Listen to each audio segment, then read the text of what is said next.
don't know. But I know that when you're broadcasting and trying to watch it on your phone, and you have it going on that computer too, you're using up a lot of bandwidth, so maybe it isn't an issue.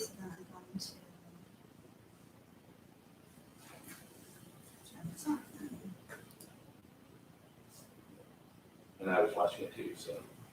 Okay. Love you. You're doing great. You got this. Be fine.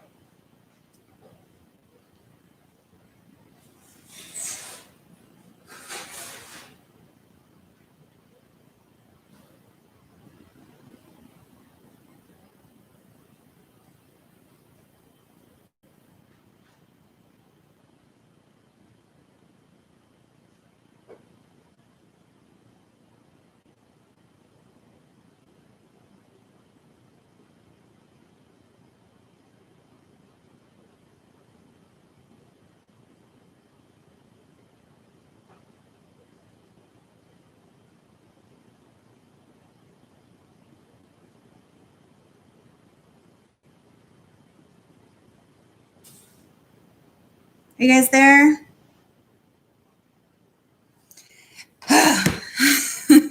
I don't know what happened. It might have been because I have you guys on this one, and then I had it up on my other computer so I can read the comments better because of my eye, and it's a bigger computer. So I turned that one off, but also my husband was inside watching to see if we had any glitches this time. So maybe that wasn't a good idea to have all of us on at the same time. So I turned it all off. So we'll see if it works this time. Can you guys hear me really well? Yay. Okay, hold on.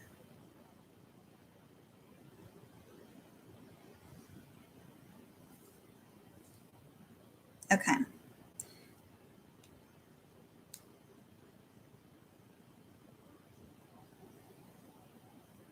I wish there was a way for me to hear you guys. Makes it hard, like last time when I was working and then I went out and I didn't know it. Okay. I'm going to turn all this off.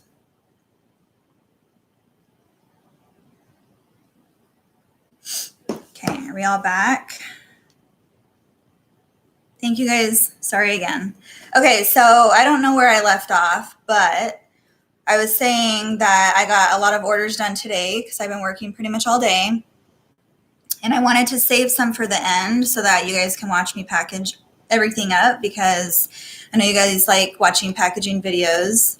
But I was also saying that I personally love packaging. So I was just telling everyone that if I ever had anyone in the future help me with my job, I would probably still keep the packaging to myself because I love to package. I just like to write the notes to everybody just so that I know they're going to the right person.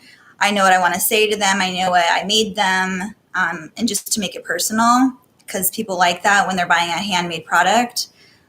So tonight I am going to finish up. I have a ton of orders over here. There's like 15 open orders sitting out right now that I've already pre-cut everything. So usually what I do is I pre-cut all of my orders out because I make clothing and it takes a long time to cut each piece out.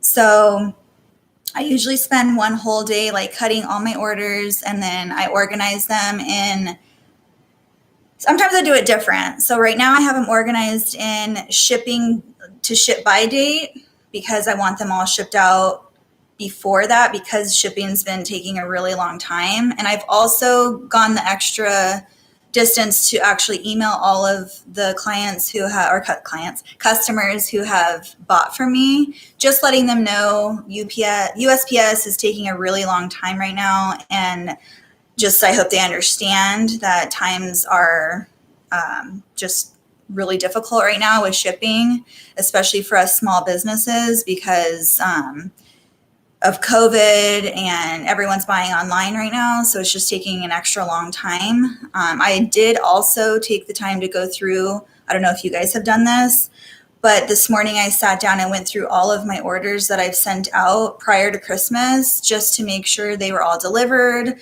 on time. And if they weren't, I did have like a handful of them that still said in transit. So I emailed them to see if they actually received it or not, because USPS hasn't been scanning packages or updating it in the system. So I wanted to know if it was really still in transit or if they've actually gotten the package or not. So most of them have emailed me back and said that they did, however, receive their package, which was super good news on my end. So that like lifted a lot of weight off of my shoulders. And then a couple of them haven't responded yet. So hopefully they've gotten it. They were all of the ones that didn't get tracked as delivered or in transit. They were all on the same day. So it must have been one day that the post office was extra behind and just didn't scan anything in that day, or it just got left behind somehow. I don't know, but they were all on that same exact day. So, yeah, I just wanted to let you guys know you should probably, if you haven't already, just take the extra time to like do that for your clients, because they do appreciate that and just keeping up with them on the tracking system. So anyway, I'm going to read some comments really quick. Yes, communication is key, especially on Etsy. They love when you communicate with them, because everything pretty much, well, I know everything that I do is handmade. Etsy is, I think, for the most part, handmade. There's some that aren't, but it's all personalized. It's all like everyone gets to pick out what they want. So you want to communicate that with them.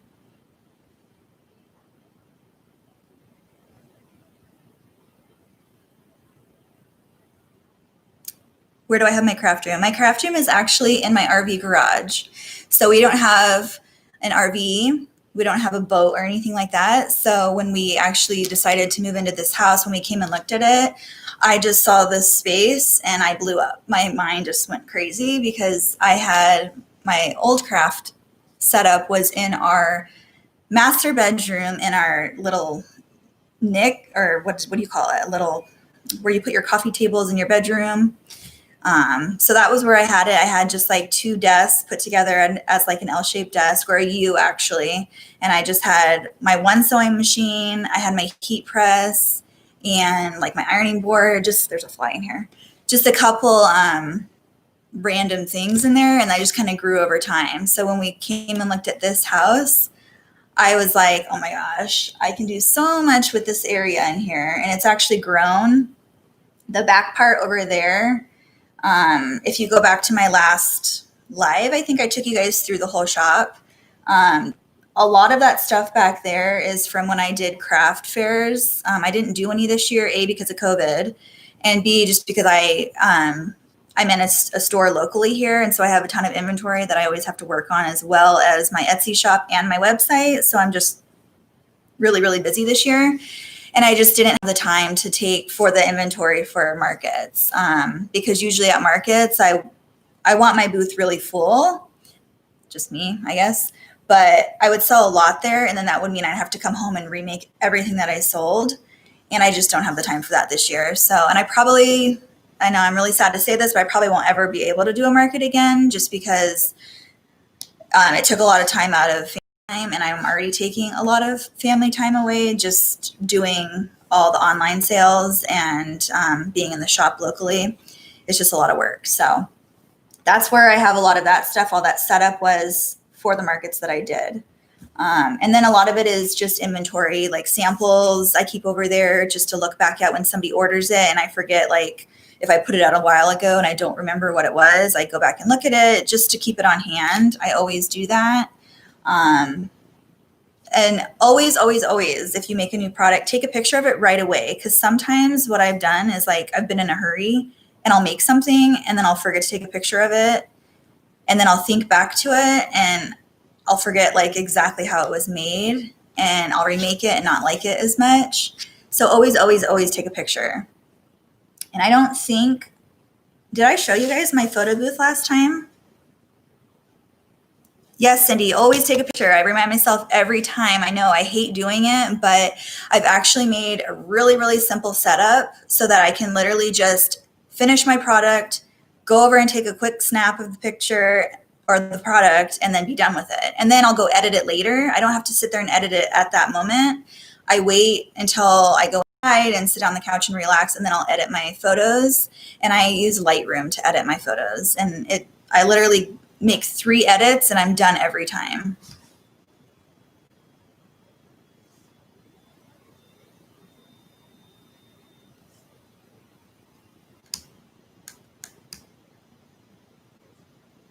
Yeah, I've sent it out before and I forget to take a picture.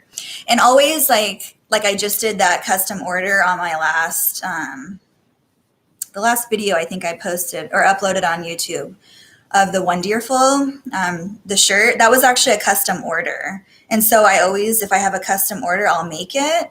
And then I take a picture of it and I upload it to my Etsy website, or I upload it to beingandbliss.com. And that way I don't have to make that sample because I already made it for that customer. And it's kind of like, I don't know, it's super easy.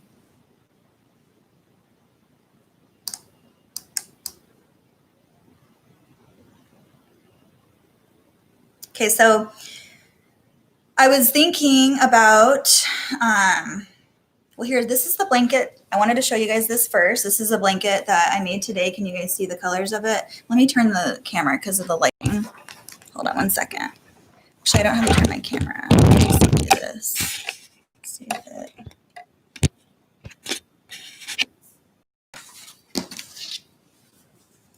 So I was going to show you guys how I fold my blankets. Let's see. Is this camera working okay for you guys?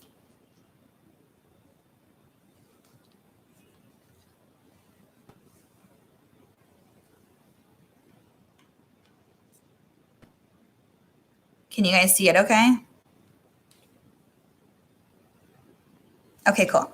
All right, so I was gonna show you guys how I fold these. So this is my blanket that I just made. I don't know if you guys can see it. So this is the back, and then this is the front.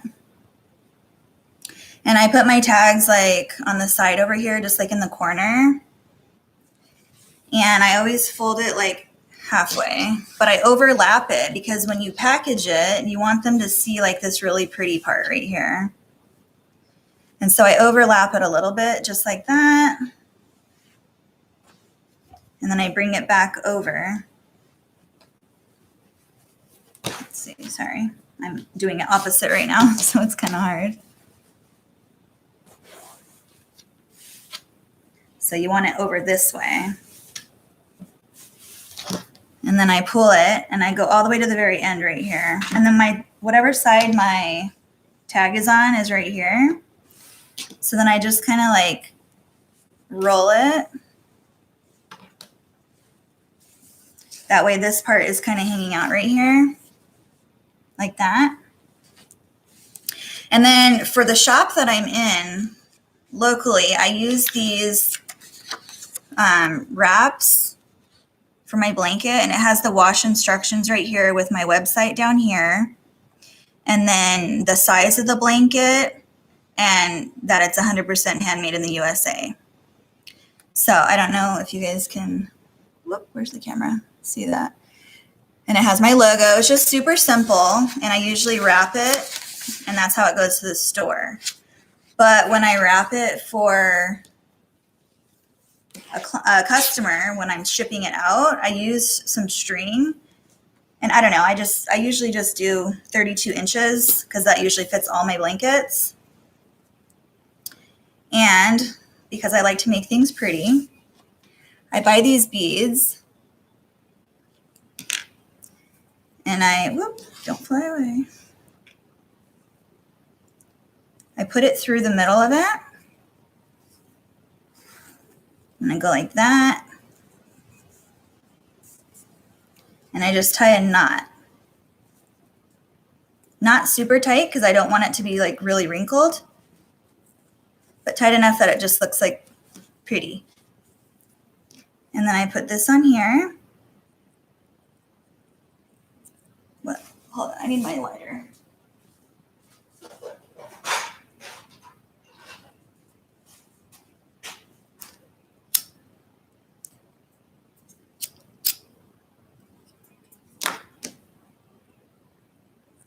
So these beads I actually bought for my teethers, but I didn't like them. So I just use them because I don't want to waste them. So I just use them on the end of my blanket, and then it doesn't go anywhere. But you don't want them to fray, so that's why I light it. I'm shaking again, you guys. I don't know why I'm so nervous. So this is how I do my blanket. And then I ship it in a box, and I put like the little like crinkle paper on it underneath, and I kind of put it in sideways so that when they open it, and then I put like my thank you note like right underneath here. And so when they open it, it's just like pretty, and it looks like, I don't know, like it came from a store. So that is how I package my blankies. And this is the one that we made last live that I haven't sent out yet, because this one's actually for my niece. But she has a twin brother, so I need to make a match, not a matching, but Brooklyn and Bo. So I need to make him one before I send it out. Okay, so I'm going to bring you guys over here because we're going to start working. Do you guys have any questions for me? I'm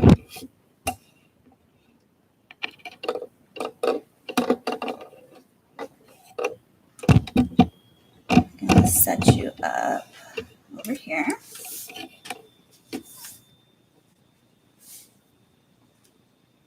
Yes, please hit the like button. I would really, really appreciate it.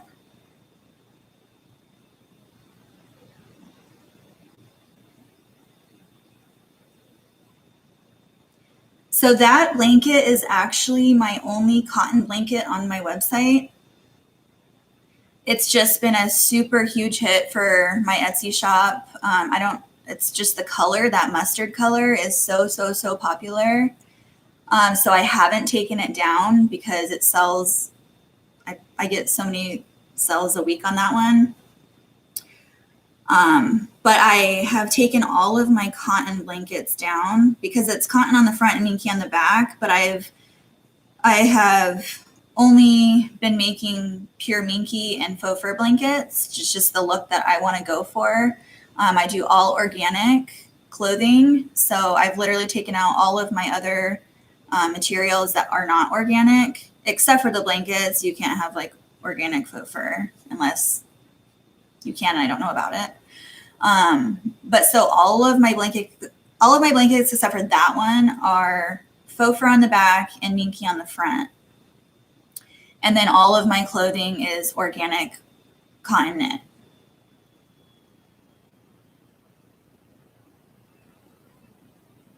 Can you guys still hear me really good, or is it cutting out again?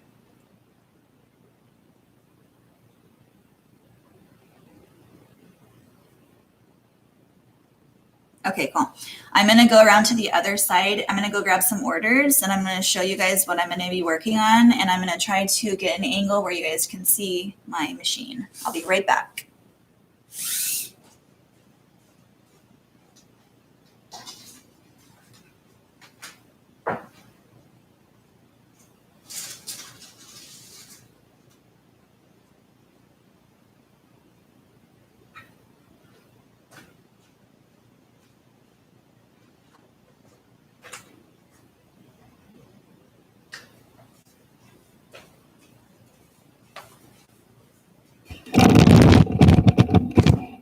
Okay, so this first order is what I'm going to be working on because I need to get it out.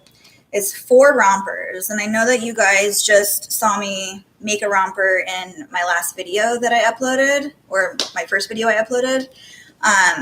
But I made so many of these that they're super quick, so I'm going to get through this order, and then we'll start working on like leggings, or I have some bummies in there too. But actually, they all have to get out pretty much around the same time. So do you guys want to see me make the romper, pair of bummies, or leggings? Let me know.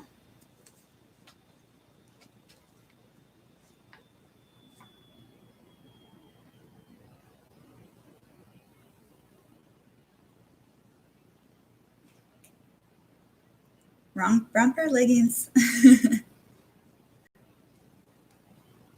Okay, well, how about I just do like one of each? I'll do one out of this order, and then I'll move to another order and do a pair of leggings so you guys can see that.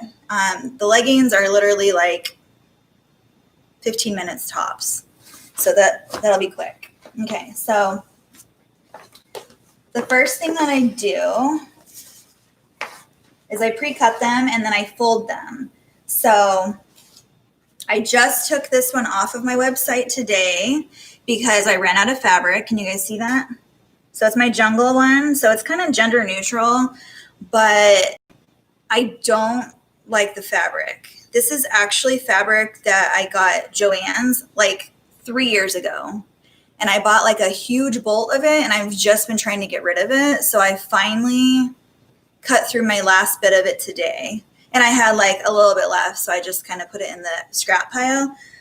It's super, super cute. I love the pattern and everybody loves it, but it's just really hard to work with. I'm used to this material. This is the organic material. It's super, super, super easy to sew.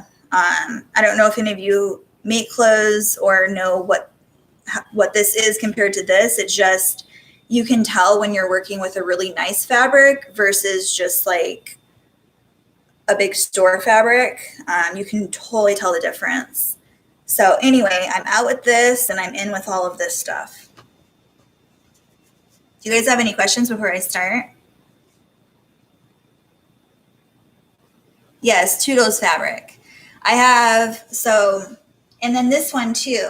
I am using all of this fabric up for the shop that I'm in so that she can sell them there. And I'm not going to put them on my website, but I'm trying to get rid of all my bolts from way long ago when I bought them. It's super cute. It's such a great print, but the material is just super stretchy and it's really just really hard for me to work with compared to the other one. It just takes me like twice as long to make it versus the organic. So I'm not going to make this one right now. But look at this one. This one is super cute. This is my mermaid one. Isn't that so cute?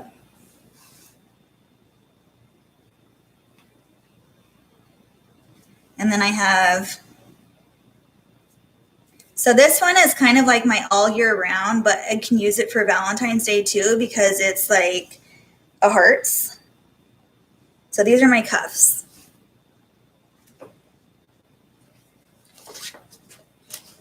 So like I said in my last live, I wanted to start doing like, I'm going to send out, once I get the hang of this whole like, and stop having technical difficulties, I want to set up like a scheduled night where we do like a project together. So whoever wants to do like a romper with me or a pair of bummies or leggings or blanket, anything that they want that I make, I'm going to set out a list of materials that we need, everything that I do step by step. And then that way you guys can get the stuff that you need to get and we can do it together step by step. And I can teach you guys how to do that. But for now, for my romper, obviously there's 2 legs, so you need 2 pairs of cuffs. I always line them, but my liners only go like, I don't know, not even halfway down the body. So it's like right under their like chest.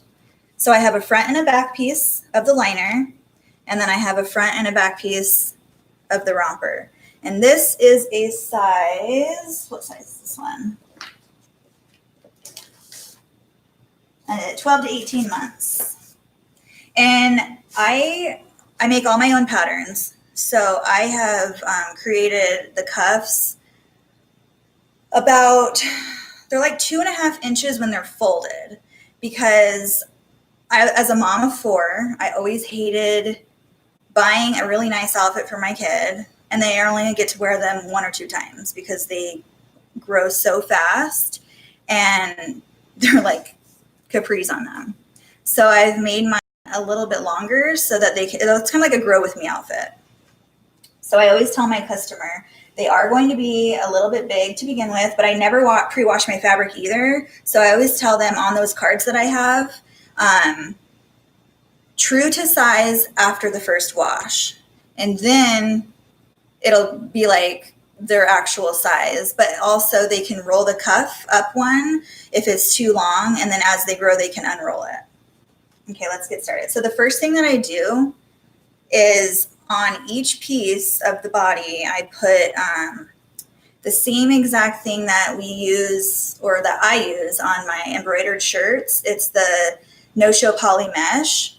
I used to use just like a paper stabilizer underneath, but I have decided just to start using the no-show poly mesh because it's softer, and I feel like it holds better, like it's tougher, but it doesn't feel like it's tougher on the clothing. You can't feel it. It's not hard or anything like that. It just gives it more stability because I put the cam snaps on each of the shoulder straps. So every time you're taking on and off the romper, you're putting like wear and tear on it. So you want something on the straps to stabilize it. What are you guys talking about? Hi, Nita. I didn't know you were here.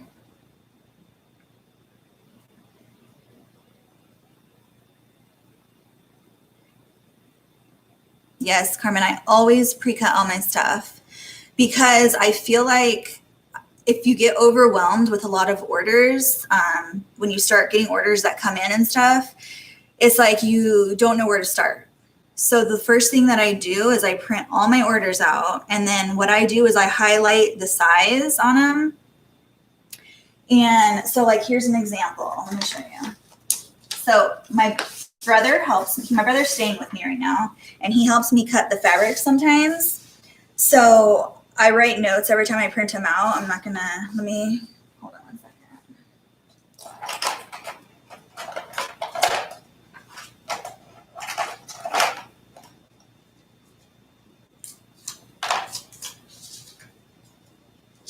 Okay. So he helps me. I don't know why I keep going down here. My camera is up here. So he helps me with my orders, and I tell him like what to cut out. So like, here's what an order looks like. Can you guys see this? So like 9 to 12, I put all rompers up here because sometimes I'll get a romper, a bummy, a legging, and etc. So I just put all rompers. I do highlighter. Most of the time I highlight the size, but I didn't this time. But down here for him, just to, I don't know. I know how to read my orders, but other people don't really. It seems really crazy, but it's super simple to read for us, but other people don't really know how to read them. So down here, I just do a really simple graph for him. I just say the mermaid romper, jungle romper, because we know the names of my fabric prints. And then I put the size next to him so that he can just grab the size and start cutting. So that's how I do it. But I do that to all my orders. And so one day I hand him the fabric, we cut it, and then we stick them in these things right here. And I had good off of Amazon, and I just cut them. I roll all the pieces up together, and I put them inside of here. And it keeps it super organized. And I showed you guys last time, but I got like file folders, and I just stick them in there so that they're in order on how they need to be sent out. So that's how I do that. I keep talking, rambling. So the first thing that I do is I put that stabilizer on the back. I have my heat press going. I use my heat press for everything. I think I said that in one of my videos. I rarely use a hot iron. I just feel like I'm constantly cleaning them. I feel like I can get a more professional, better press with my heat press.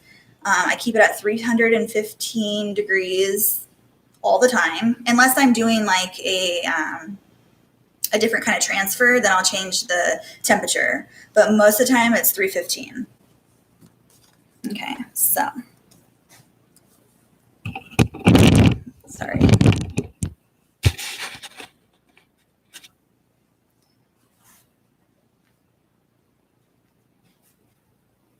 Okay. So I always put my 2 liners up first. I'm going to go grab my charger really quick. Hold on one second.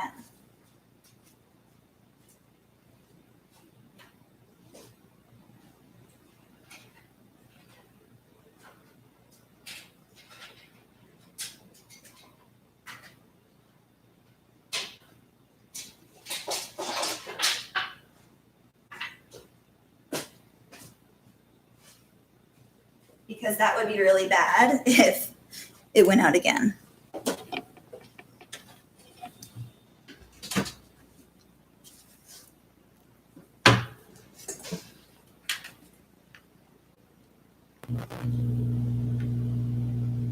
Okay. How long have I been sewing? I have been sewing since the end of like 2017. Not alive without something dying. I'm notorious for it. Apparently, I have to continue 3 different lives to get through 1 full live. So if I ever figure out how to do it right, I'm going to have to celebrate.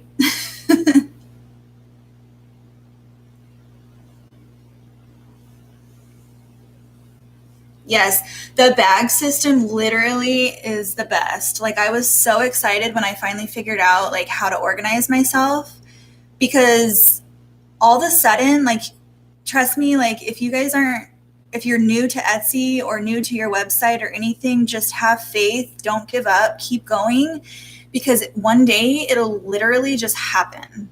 And it's going to be exciting, but it's also going to be stressful because you're going to be like not knowing what to do because you've never had that happen before. And so just right now, like, take the time while the time is slow for you and organize. Like, just get organized. That way you have a system, you're ready to roll when things start coming through. But don't give up. Just keep going. Trust me, it will happen. It all happens at the right time. I'm a firm believer in everything happens for a reason, because literally everything in my life has happened at the right time.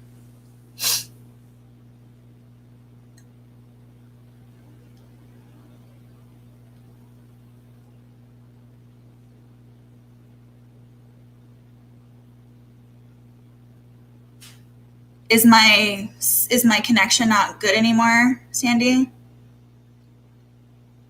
Or are you just like commenting on that?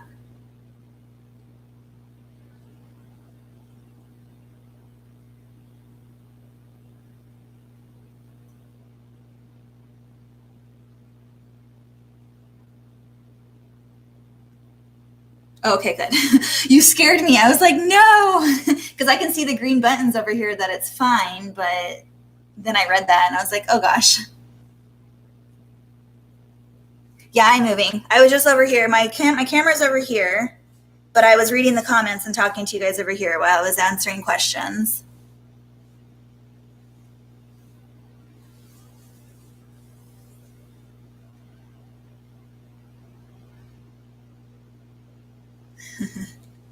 Okay, so what I do to start this is I pre-cut, because I don't know, I'm a pre-working person. I don't know if that is even the right terminology, but I love to just like prepare myself for what I'm about to get myself into, if that makes sense.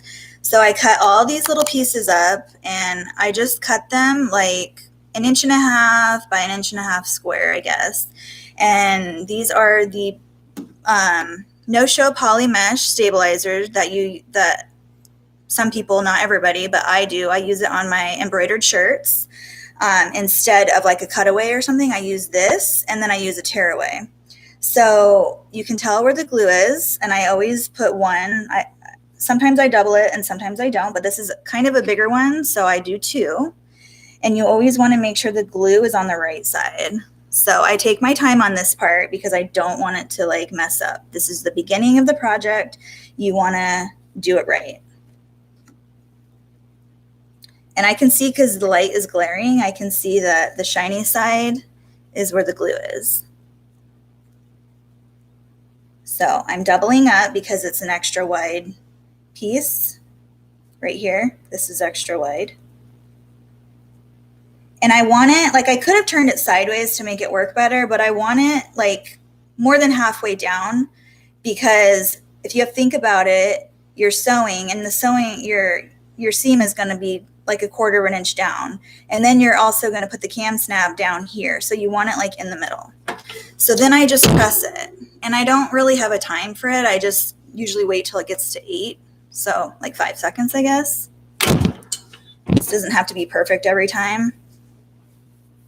And then usually when I'm doing like a bunch of these at a time, I just do all of what I'm doing right now. I do it to all of them. And sometimes this falls, so I take just one leg and put it up so it has balance, I guess.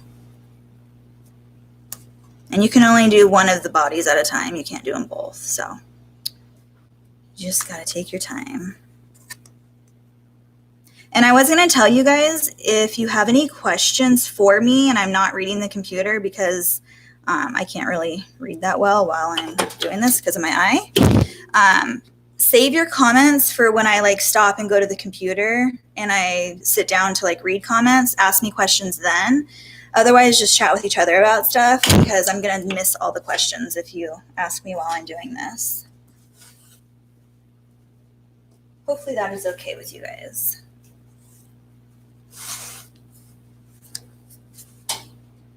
I know when I'm watching a live, I kind of want to see them work.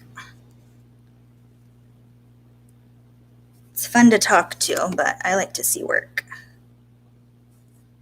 because that's how you learn.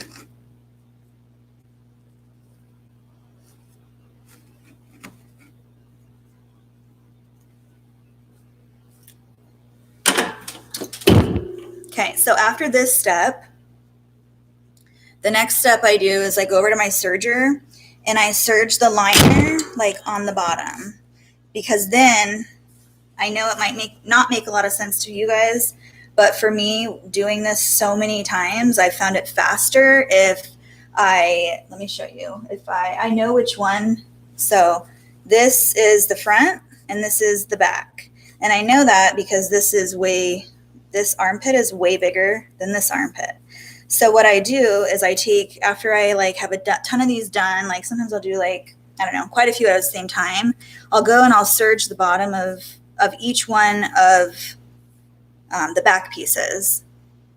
And then I'll go over to my regular sewing machine and I'll sew on my tag at that point. Because then A, I won't forget what size it is. And then B, when it's all finished, I don't have to like turn it back inside out and put the tag in. It's just so much faster if I do the tags all at one time, right in the beginning, and then I can distribute whatever print goes to whatever customer ordered that size. Yeah, hopefully that makes sense.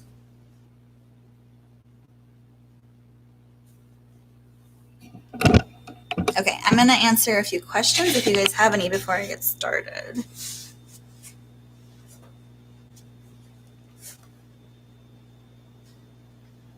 Who's all here?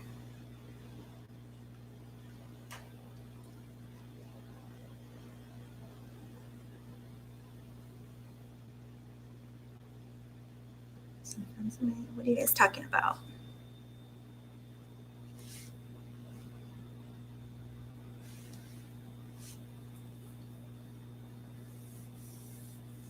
No questions?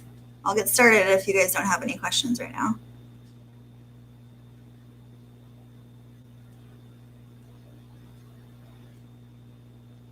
Okay. All right, I'm going to bring you guys over here. I'm going to set you up at my sewing machine.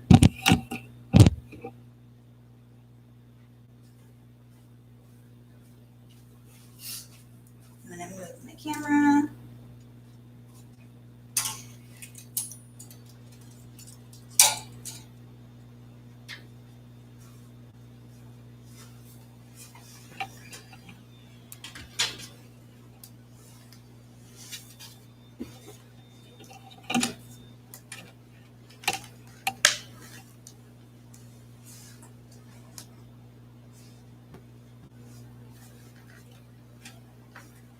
Okay.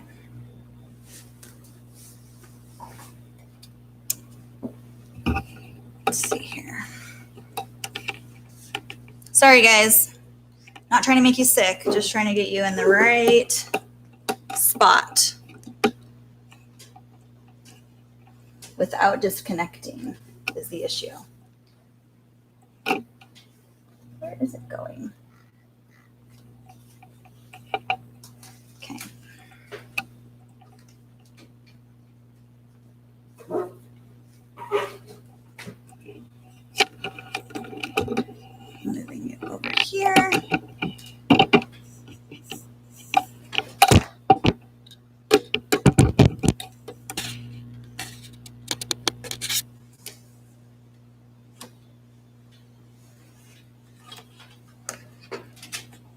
it's all tangled.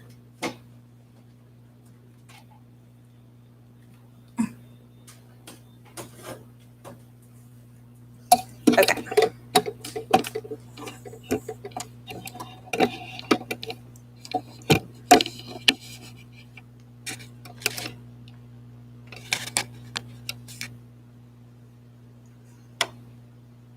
I'm trying to get the right angle. So give me 2 seconds while I figure this out.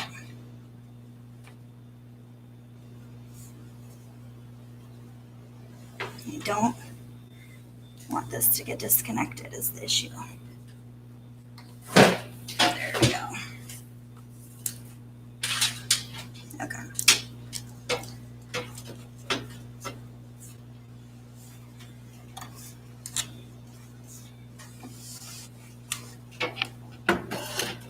Okay.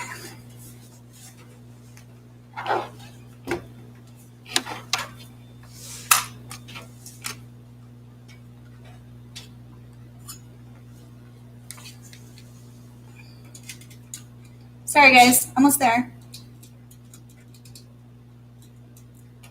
I love my Brother Serger. It has literally been so good to me, and I've used it so much that I'm like, oh my gosh, it better not ever go out on me. But then I'll just go get another one of the same kind because it's perfect. I love Brother, but I also don't judge against other brands because I have a Janome. I have, I also have, so I have 2 Brother machines. I have a Janome. I have a Pfaff embroidery machine. Yeah, actually I have 3 Brothers. Okay, let's see here.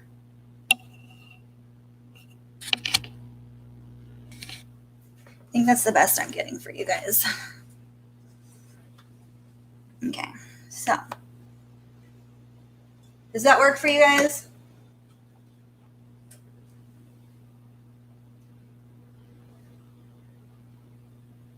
Yeah, the Brother 34D, 1034. I have the lock, 1034G.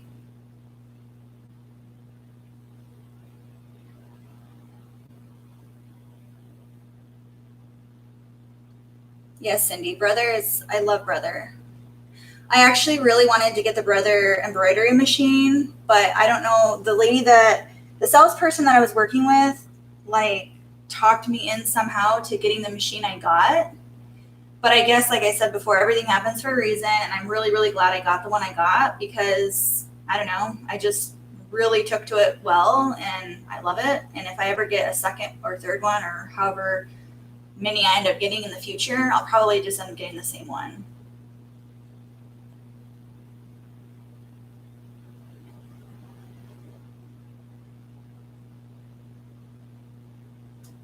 Okay, I'm going to start, guys. So the first thing I do, like I said, is I take my liner. This is my liner because I can tell by how big the armpit is.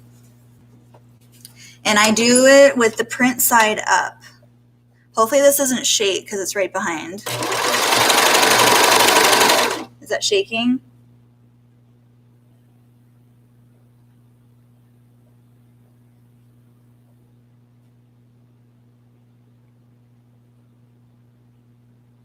Okay, well, I'm gonna go.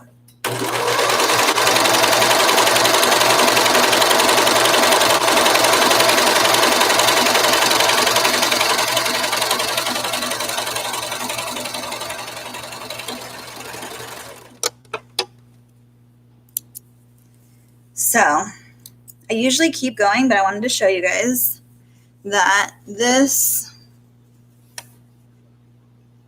is what it should look like. I don't know if you guys can see that. Can you see that?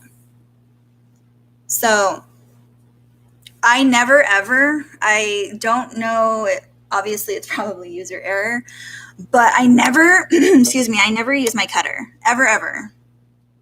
I know a lot of when you use patterns, they allot for however big the seam allowance is to be cut, but I always have my cutter turned off because I've trained myself to actually like put it exactly where I need it to be to do the exact, what am I trying to say? The exact right amount, like the 1/4 inch that it would have already cut off. I make my pattern that way already, so I don't need that. Hopefully that makes sense.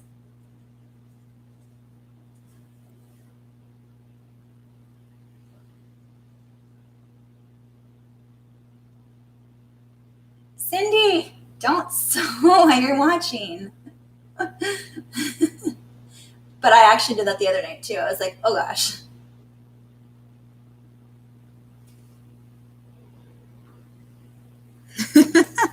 Okay. Okay,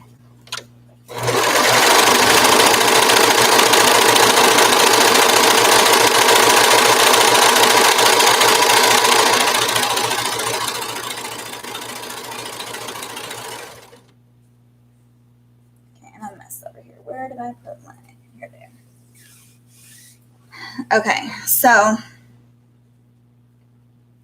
my camera is weird because I want to have it's behind my sewing machine, so it's hard for me to show you guys this. But these are my cuffs. So if they're facing you with the print, so this is actually a directional print. So the hearts need to be going down or like just facing you the right way. So with my cuffs, I fold them in half. So this is the stretch.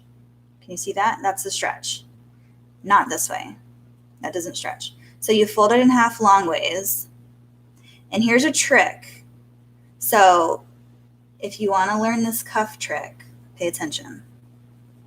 So I folded it in half long ways like that. So instead of sewing that and then flipping it and sewing it again, you can do it all in one step. If you fold it like this and then you match all the raw edges together, take each corner, but they have to be like lined up perfectly. So line them up and then take your raw edges and corner to corner. And then I even it out. So there's my square. You have your fold. Can you see this? Hold on. Okay. You have your folds right here and under here. So if you're holding it like this, you're looking at your fold. And if you turn it this way, these are all the raw edges together, all 4 of them. So this is the top and these are the sides. And then you just want to serge down this side right here.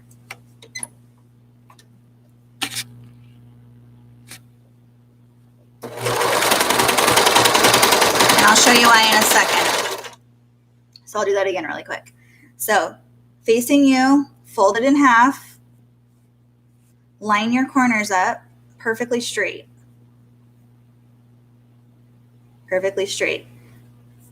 Fold it up to the top corner and straighten it out. Straight to the sewing machine. And when you're looking, if it's under the presser foot, right here is the fold. And all of those that you're sewing is the raw edge.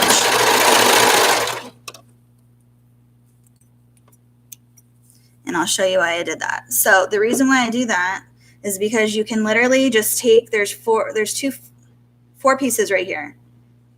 Can't see that. I keep thinking it's up higher and it's not. So you flip it inside out. And then you already have a cuff. Like you don't have to go through that whole extra step. So you have a cuff already. And then I literally just go through and you want to make sure all raw edges right here are exactly lined up. So can you see that? They're all lined up, all raw edges. But when you're looking at it like this, the hearts are upside down. So you have to flip it inside out again. So when your raw edges are up on top like this, and if you're think of it as you holding your kid in front of you. And this is their foot right here because this is the cuff. The fold, the pretty part of the fold, you want on the bottom. So you want your directional fabric to be facing the right way when you're looking at it. So that's how you know it's the right way. If you sewed it on like upside down, then when you flip it all inside out, your cuff is going to be upside down, which I've done before because we all make mistakes. And then you have to take it all apart and redo it. So always, always, always make sure that they are going the right way. And then I just put these clips on the seam line, and then I hold it and put it together so that it's centered. That way I know when I'm sewing them on the leg that they are going the right way. Where are my scissors? Okay. Okay.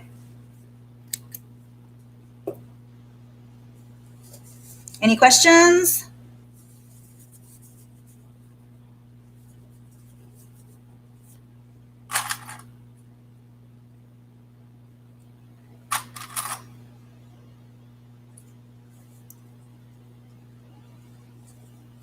Wow, we have 28 people in here. Last time I think I only had like 11. So each time, I guess it gets better and better. Okay, so I'm going to go over to my other machine really fast and put on my tag, because that's my next step after I sew all of these. I'll be right back.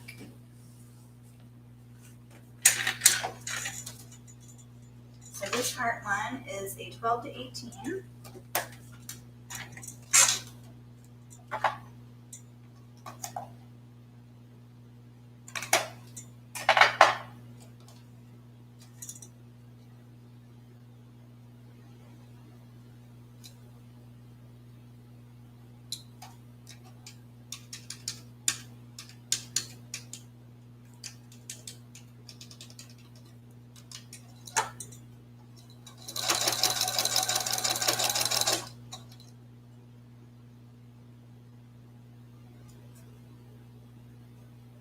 And I have girl tags and I have boy tags. I don't know if you guys do that, but my logo is super, like, I guess kind of girly. So I made a more feminine tag and a more masculine tag, I guess you could say. Because I didn't want the boy moms to be like, oh my gosh, that's super girly. So this is my girl tag. I don't know if you can see it. It's got the pink on it, just like my logo. And these are my boy ones. So the boy ones are just like all black. And they don't have the flowers on it. They just have the name of my business.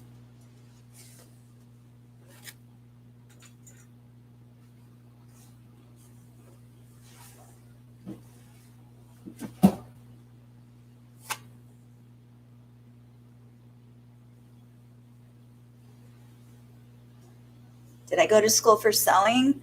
Actually taught myself literally everything I know. Everything I know about embroidery, everything I know about sewing, teethers, baby stuff, literally everything I researched and learned myself. I am all completely self-taught. So that's why sometimes when I say something, I'll back it up with, I don't know if that's the right terminology or if this is the right way to do it. This is just how I do it. And this is how I've found to be the fastest way for me and the best way for my business. So if you guys have questions about things, it's going to be, my answer is just going to be how I do it and how I taught myself how to do it. Okay, the next step is to find, like I said, I always look for I know which ones are the back pieces and the front pieces just because of the armpit. One's longer and one's shorter. So most people would pin. I don't pin because I just don't. It takes too much time and I just line it up. So I line the two pieces up together and I sew away.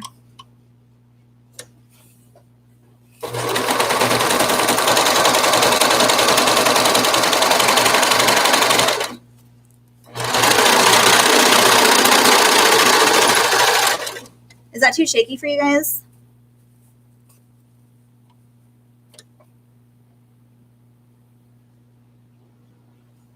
I think it's the best way.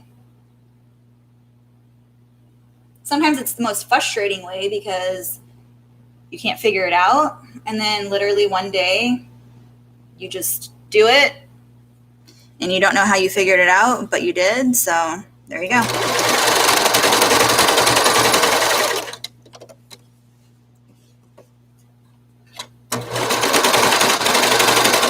My grandma was a super big crafter, and she always wanted my mom and my aunts to do it with her, but she had 3 girls and none of them wanted to craft. So I kind of got the craftiness from her, but she didn't really teach me anything. And actually, like, it's funny because she's older now and I'm teaching her stuff now. So like when masks were super popular, well, they still are, but when I was making like thousands of them, she was asking me to make her the template and everything. So I was actually teaching her how to do stuff and like how to put the nose piece in and how, like, what measurements to use and stuff like that. So knit fabric is grouping and depends. Yeah.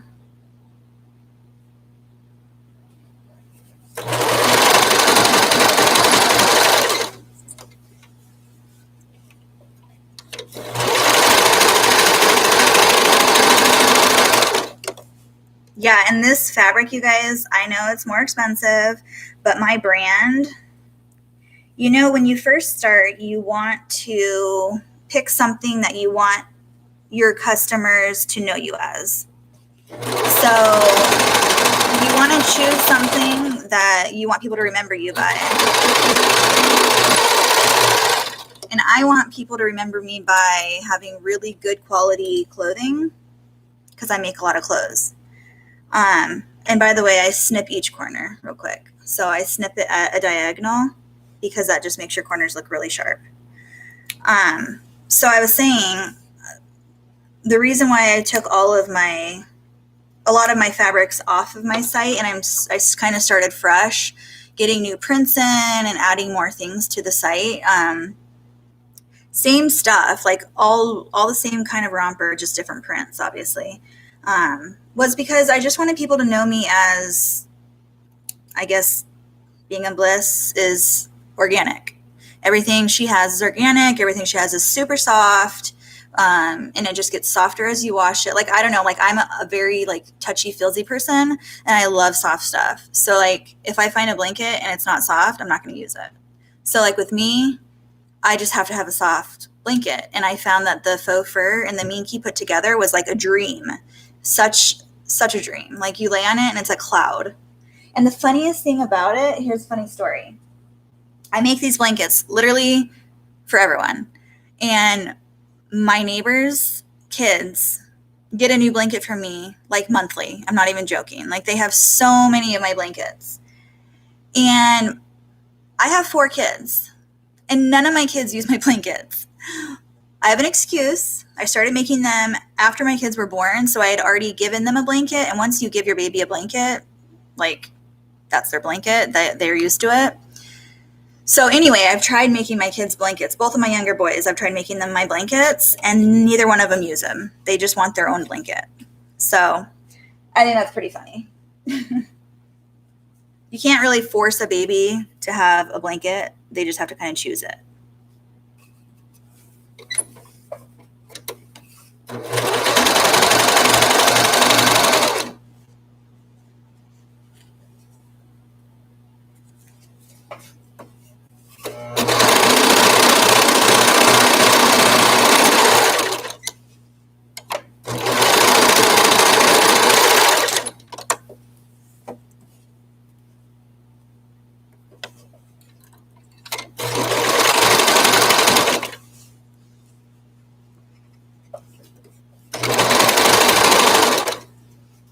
So I just kind of line it up as I'm going. I grab the corners and I pull the liner and I line the neck up.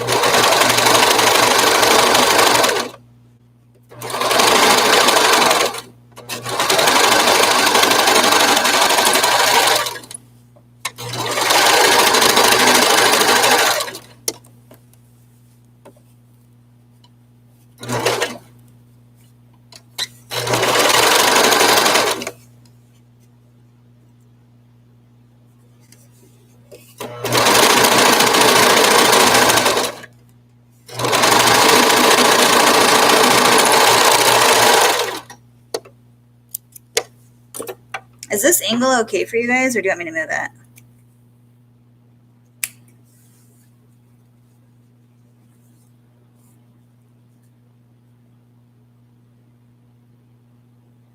Natasha's Closet? What's your name, Natasha?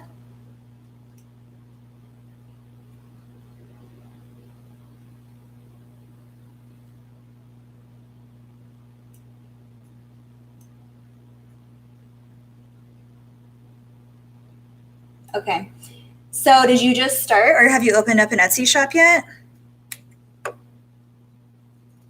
Or are you just starting out?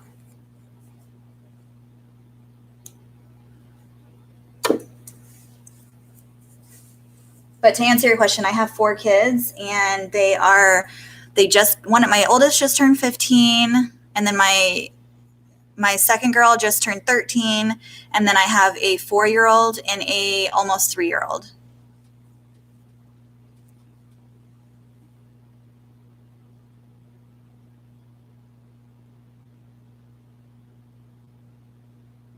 Oh, just be patient. Natasha, it takes time, honestly. Like, it took me a while too. You just got to keep literally just like every day work on something and post it, or upload it to your Etsy site. Every time you upload something on there, they take that as, I don't know, Etsy's weird, but they take it as even if you edit something, or if you change the price of something, or if you put a new picture up, or you add a new listing, they take that as you're working on your Etsy shop. And so they want to celebrate that with you. And so every time you do something to your shop, they're looking at you as you're trying to build your shop up. And that's a good thing. So don't just every day, just do something little. And then honestly, once you get your first order, they'll just start coming in, because then somebody sees that order. And then especially like if you get reviews, so make a card that says, I would love a review, or something like that you put in your order, your packaging every time.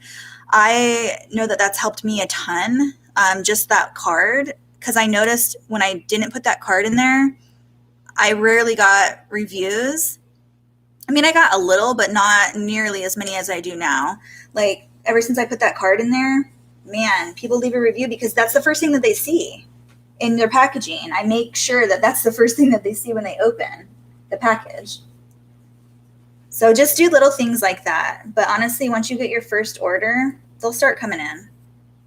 Just got to be patient. Okay, so now once you get the liners sewed together to the front and the back, you put them together like this. I don't know if you can see it because of the camera, but I'm putting them together, and I'm not pinning. Like I said, I don't pin. But just line up the 2 liners in a straight line. And I don't know if you can see that, but I match my seams up together. And I have them go, I know a lot of people say put them the opposite ways, but I am weird and OCD about my seams. So I like them to all go the same way. I have a pretty side and an ugly side. So my pretty side is this one with the extra stitch going down it.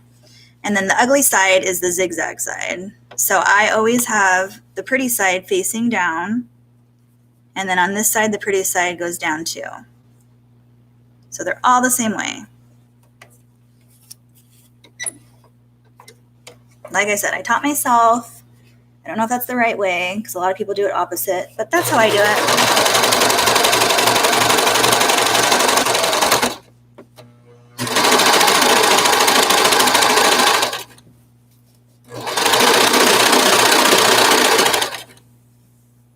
And then I kind of stop halfway through.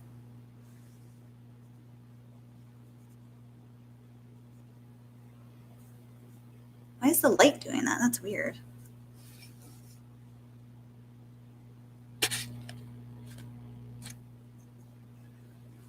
That is so weird. Is it like flickering on you guys?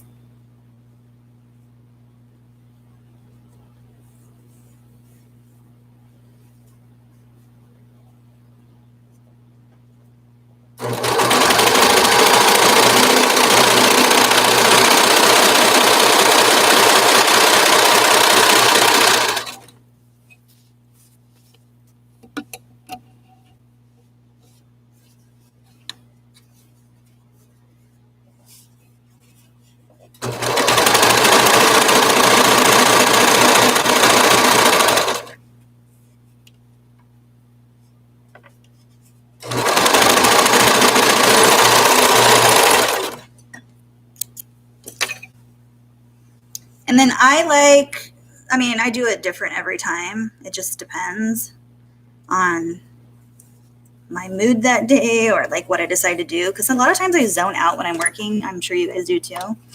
But so like right now I'm doing the crotch seam next. But sometimes I do the other side and then I do the crotch last. It just depends on what I feel like doing. There's no right or wrong way to do it. Just as long as everything matches up, you're good.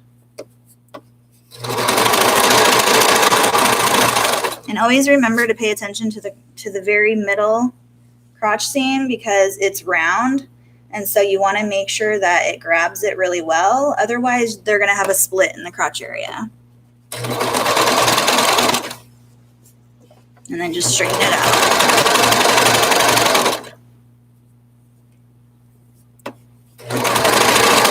You guys, I think this is the longest I've gone without having a mess up. I don't want to jinx it, but you guys can hear me and see me good? It's because my serger's white. I wasn't doing that in the beginning.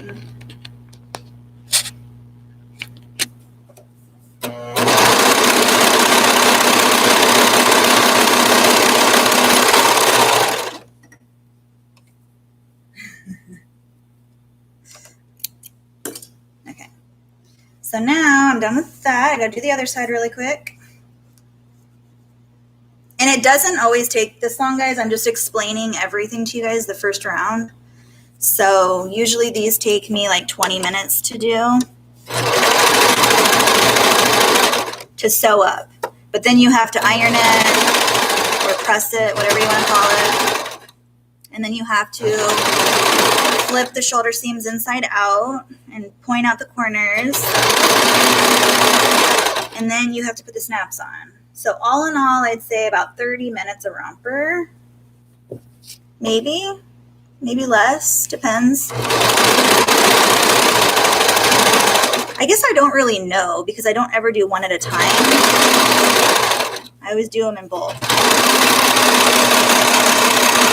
And usually it takes me like, I guess like 2 hours probably to do all of them at the same time.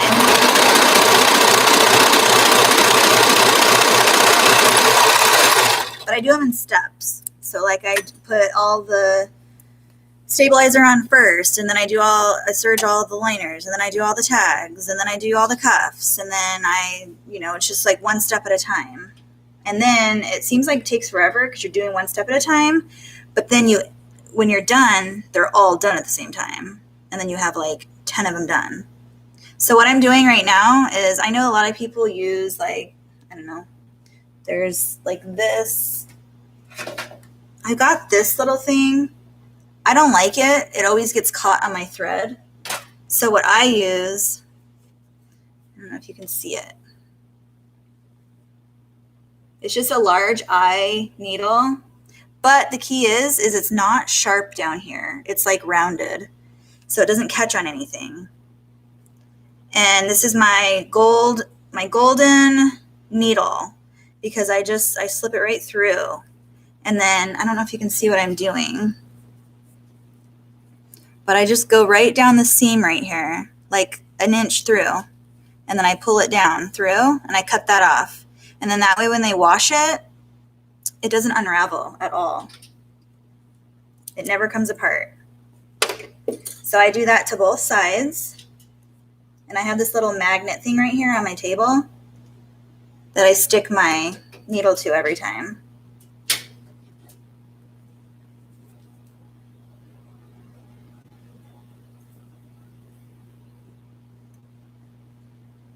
Tilt your camera a little. Okay. Here, I'm going to move it over to the other side, I think, because I'm about to move anyway. Sorry, is that making you guys sick? I'm going to move it over here. Hold on. Close your eyes for a second.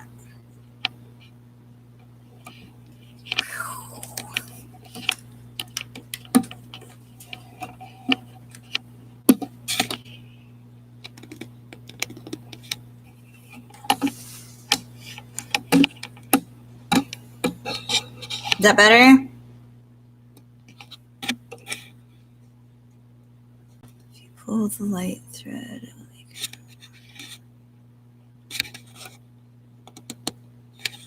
Better. Okay. I know you can't see over here now, but it's okay.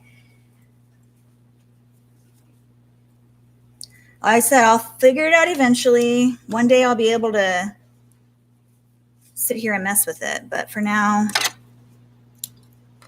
it's good enough for now. Okay, next thing. So your cuff is always going to be way tighter than, like, look at how big this piece is. This is my leg. And then look at how little my cuff is. So, like, that's a lot of area to cover. So I always give it a little stretch to begin with. I stretch it a couple times.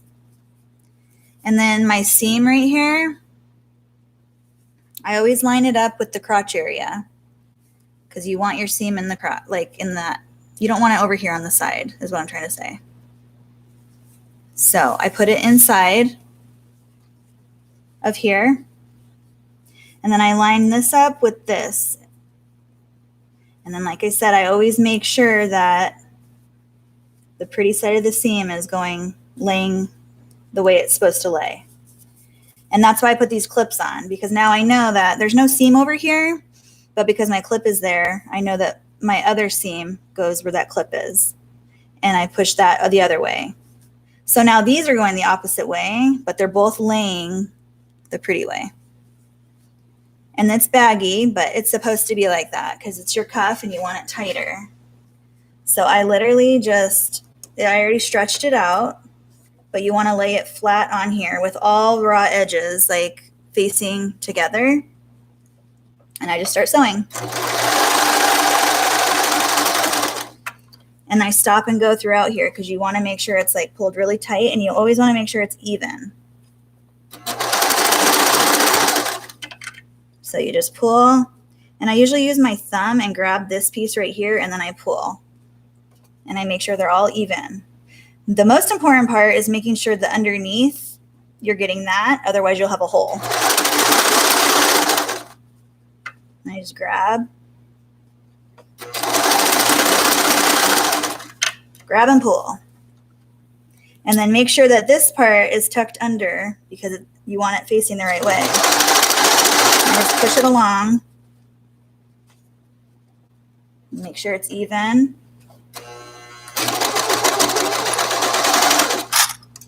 And I always cut this piece off.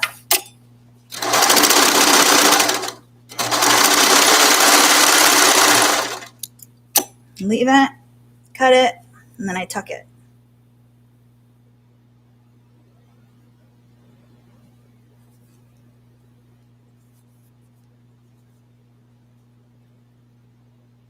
I'm shaking, and I don't know why, because I'm nervous. I tuck it through. Cut it. See? I don't know if you guys can see that, but you get all the raw edges together. Do the same thing to the other side. Stretch it a little bit.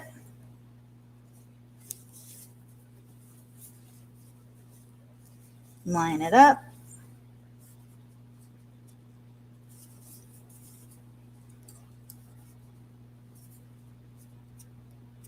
Line it up. I always use my thumb and pull the fabric on the back down so that it lines up like perfect. And then I always angle it. I don't know if you guys can see this, but I angle it as I go under.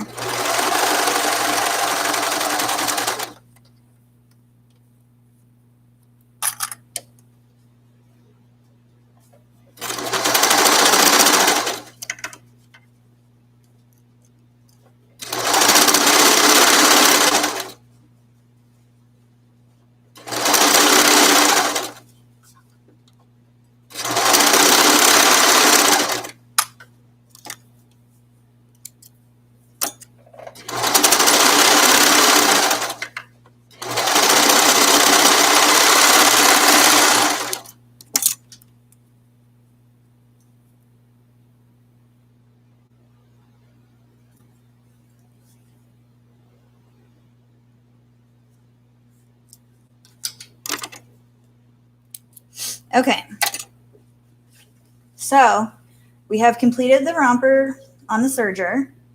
You have Your cuffs are under there. I haven't pulled them out yet, but this is your liner and your front. Okay, so now what I do, and you don't have to do this step, but it makes it really nice for, I guess the baby, I don't know. But if you, so what I do is I have a certain way to do it. So my tags are facing me. I'm looking at them this way. And then I fold over on the seams right here, the liner, and I grab it like this. And you can pin it if you want, you don't have to. But then I take it over to my regular sewing machine and I just sew straight stitch all the way down to here. And then I back stitch and I back stitch up here and here. And then that way when the baby's wearing it, obviously when you pull it inside out, the liner is stuck to the body so that it's not all floppy on them, if that makes sense. Hopefully that makes sense. So we're going to go over to the machine and do that really quick. So I'm just going to flip you over. I'm not going to move the camera, but I'm just going to point you that way.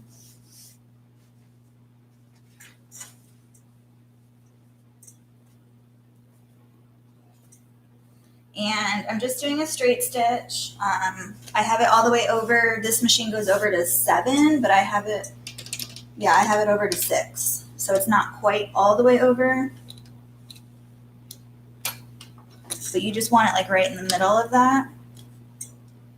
So back stitch, back stitch,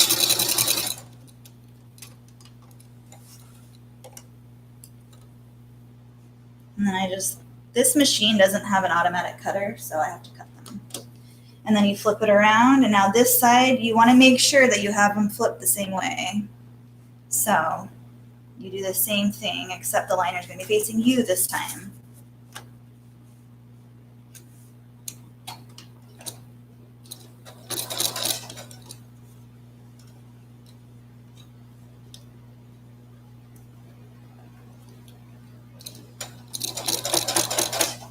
Back stitch.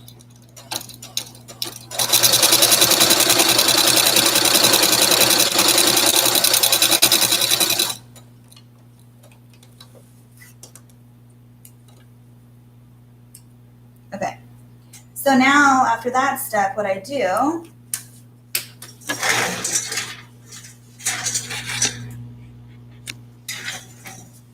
is now you want to take your handy, where's my tool? Where did I put it? Right here. If you have one of these, I've found that this works really well. I like it, but you can use whatever you want. And you just flip your corners right now during this step.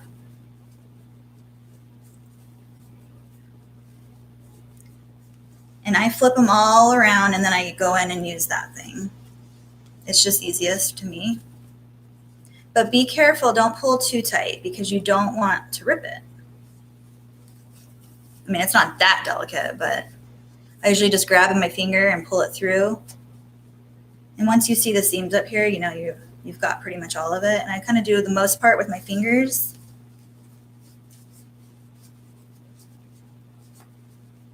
This actually is my least favorite part of this. And then you just go in right here and you just point out the corner. See how like nice that came out? But see, like before I do it, it's like round, and then you do it and it's like really like pointed. That's what cutting it at an angle does. That's why I cut it like that.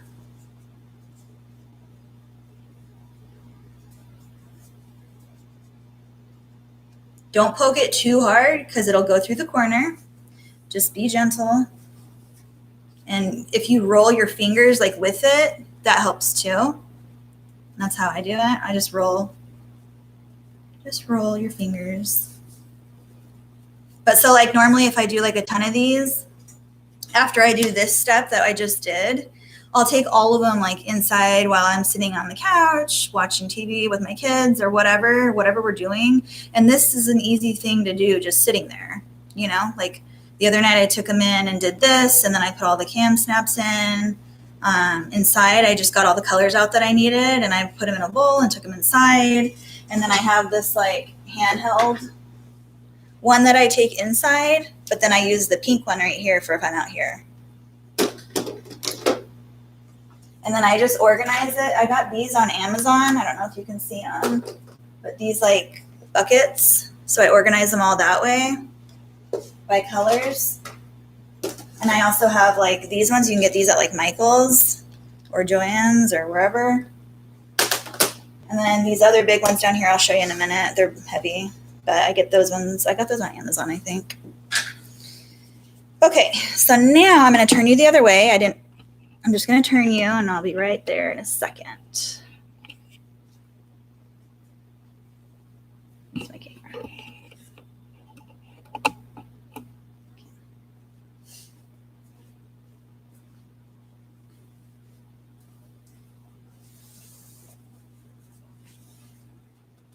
Okay, so now you want to flip it inside out. And this is why you do the cuff like that. So it'd be really embarrassing if I did it the wrong way on live, but it happens. But so see how the hearts on the cuffs are going the same way? And that's the step that I told you guys, how you have to make sure that when you're holding it, the raw edges are facing up and the print is going the way you want it when you're looking at it, if that makes sense. So I just bring it over here to the heat press and I press it. So I just make sure the liner, so the liner that I just sewed is sewed into the seam right here. And I'll show you that in a second, but it doesn't go anywhere. And I just flatten everything out. And if you watched my video, you saw me rolling the edges out, and that just makes sure that the seams are like nice and straight and even. You don't want to like if I were to just iron this piece like this, there's like that much seam like caught in the leg. So you want to make sure you roll out the edges. So I do it piece by piece. I do like this part and then I move it up and do it the next part. And again, it's at 315 and I do it until it gets to like 10 or between 8 and 10. And then it's just nice and flat. And then I just move it up. And then I usually do the cuffs and I make sure that the seam, you always want to make sure the seams on the inside are like laying the same exact way. So I'm pushing them all up so that when you iron them, they're not all like this, and then some of them are like this, and some of them are up. Like you want them all the same way. Whoever is the sewer in this group that is on my live right now, you guys know what I'm talking about. You always want your seams the right way. And sometimes like I'll just take it and I can see the seam right here. So I grab it and I just pull it out. And I make sure they're just like all the same. And then I usually will pull my leg down, press,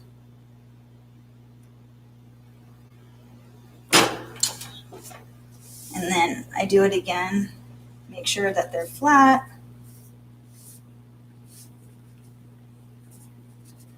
I'm anal. I just like everything to look like perfect. So I take my time on this part because this is actually the final like look before you send it off. So you want it to be like perfect.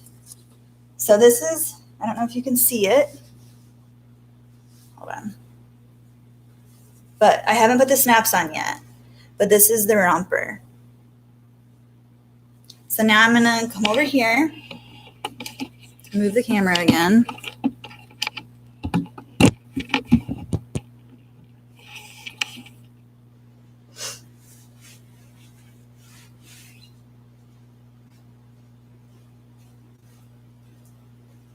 Do you guys have any questions before I move on to the next step?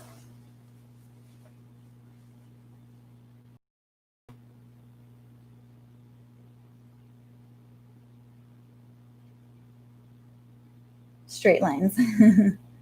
You'll get good at it. Just keep doing it.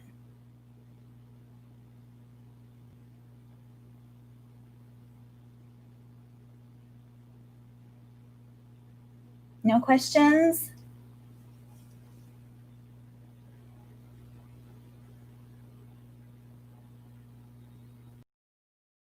Also, if you guys haven't thumbs up, please give me a thumbs up. It would really help me and I would really, really appreciate it.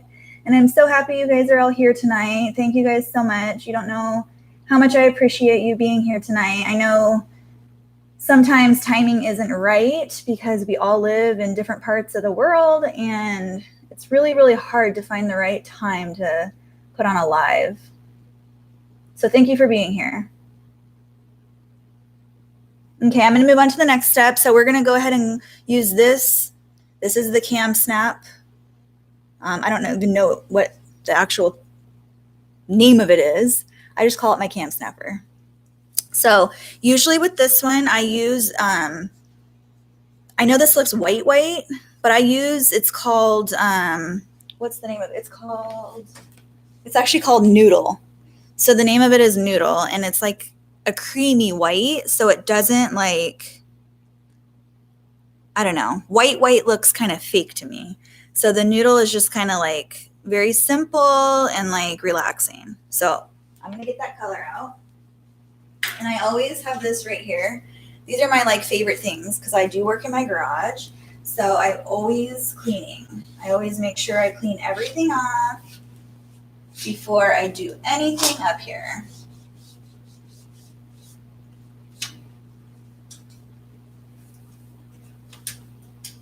And I take this thing, it's just like a little, I don't know, it looks like a needle. And I eyeball it. I just know, like, I've done them so many times, I just know how far down to go. But I usually go like this far down. I don't know if you can see that, but I line it up like that, basically. Just enough to keep it secure and be able to put like 2 holes in it. And I just poke it. Poke it right through. Don't poke your fingers though. I've done that before and it really hurts. And you want to make sure that they're lined up correctly before you actually poke through it, because once you poke it, it's done.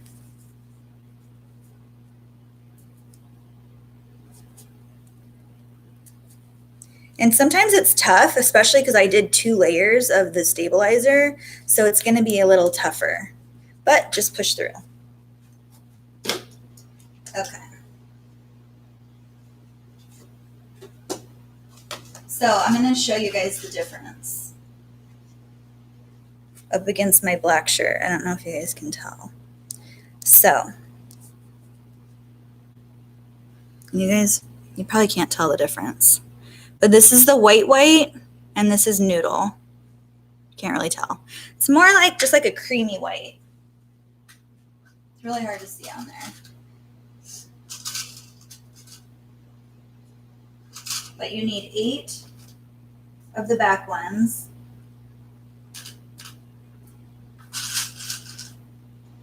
4 of one of the pieces and 4 of the other pieces. I don't know if you guys have cam snaps or if you know what cam snaps are, but this is, I don't even know what they call the pieces, but this one has like an outie belly button and an innie belly button. So this one is in. I don't know if you guys can see that. Focus. And then this one is like out. So you can see like it goes out right there. And so I always use the outer one on the back pieces going forward, and then I use the inner one on the front of the pieces. And I always snap the back ones first.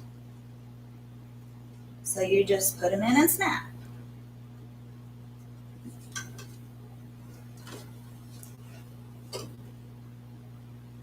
And this thing is way faster and way easier on your hands than the handheld one.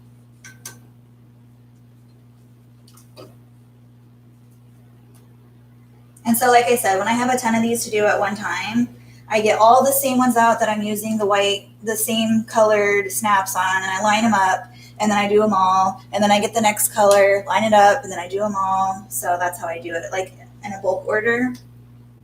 Because I know, like, Live Simply, you asked me before, like, how do I do my bulk? That's how I do it. They don't have to be the same pattern, but if I'm using the same color, that's how I do it.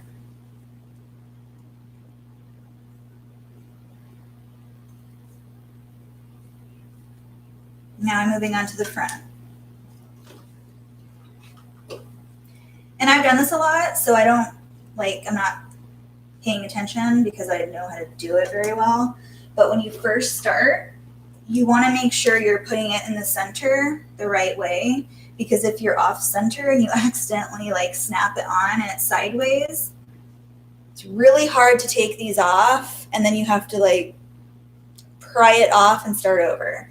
So the first few times you do it, pay really close attention to it and do it good, because you don't want to have to take it off.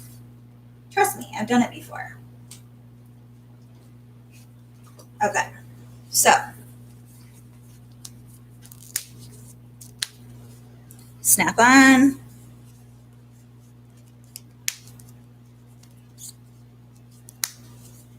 Snap on, and there's your baby romper. And it's an Aram romper, so it's going to be like this on the baby. So the legs are tighter and the belly's bigger. So that's one romper down.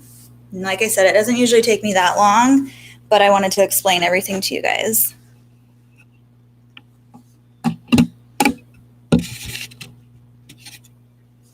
So I'm going to answer some questions if you guys want to talk. I'm going to sit down for a second. Do you guys have any questions for me or anything you want to know? Yes, male and female.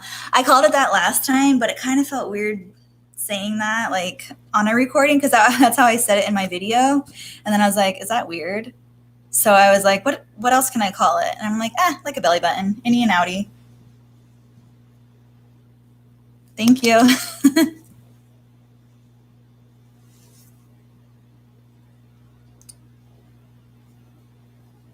Okay, I'm going to go get, what do you guys want, leggings or bummies? They're both super fast. Are you guys still good watching this, or do you want to end it and do another one another time? What do you guys want? It's already, 10:30?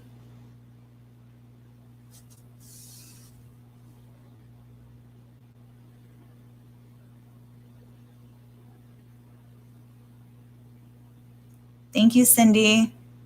I feel really weird when I see my eye do that. Thank you, Sandy. I've never taught before. I don't know if I'm doing it right. I'm just kind of talking as I'm doing it so I can explain the steps on what I do. Oh my gosh. It's 12:30 in the morning where you are. Aren't you so tired? How fast can I sew what? The romper or the leggings or the bummies?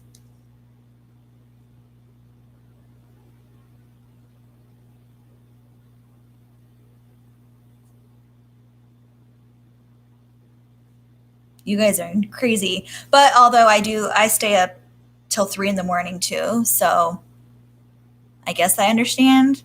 I just can't believe you're watching me live at that time in the morning. But then again, I lay in bed and watch lives and videos all night long too. So I guess it's all the same. Bummies I can sew in 15 minutes. Do you guys want me to sew something and not talk and just see how long it takes me? I've actually never done that before, so.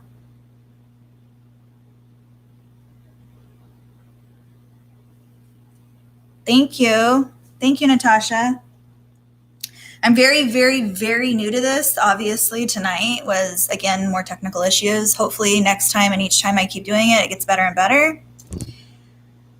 And the second one is doing much better. So I think it was just because we were all on the same one at the same time. I was on the big computer. This one, my husband was inside. So we won't do that again.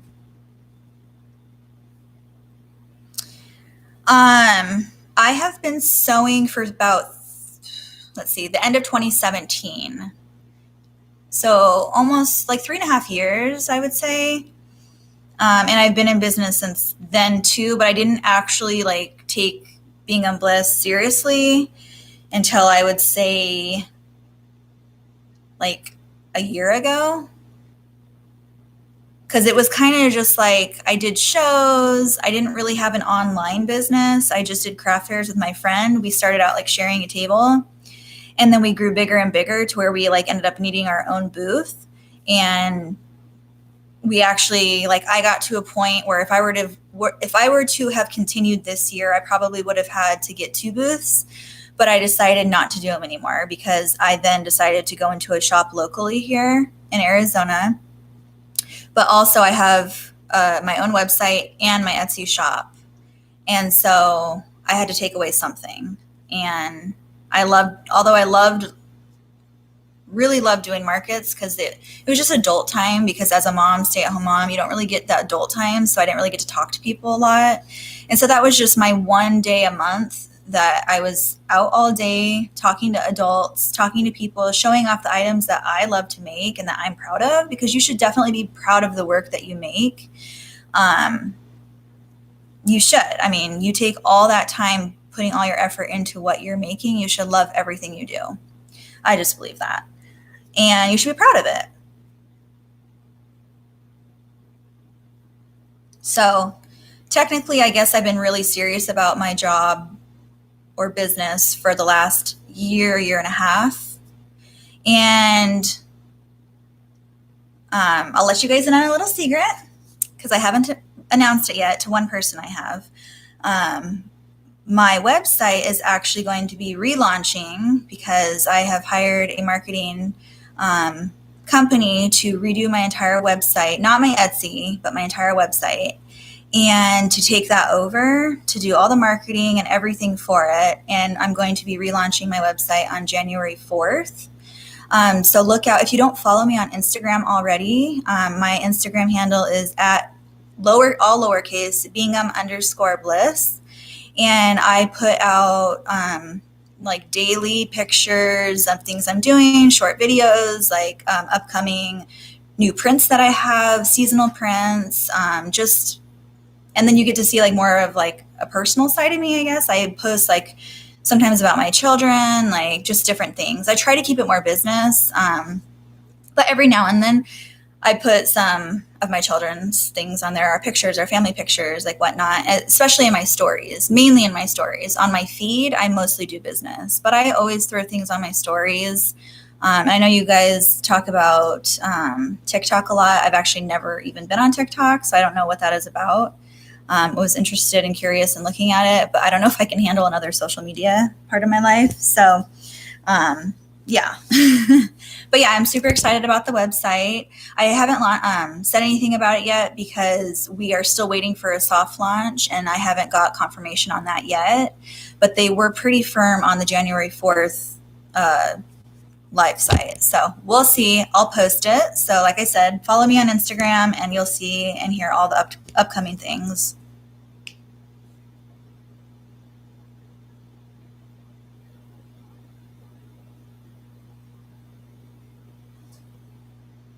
Thank you for your transparency. Good luck. It shows that you truly live. I do. I love, honestly, like I have created my business into what I love to do. I love making, I love, and I love people. I love being happy. I love like sharing that with everyone.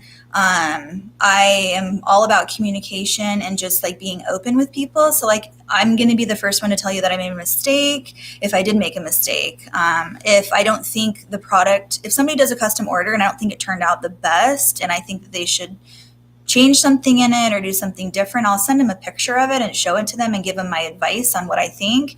And then the customer is always like really appreciative of that, because if they would have got the product that they chose and they didn't like it, then I don't know. I just always feel like I should just be transparent about everything. And I feel like karma, like it always helps you to be honest, I think.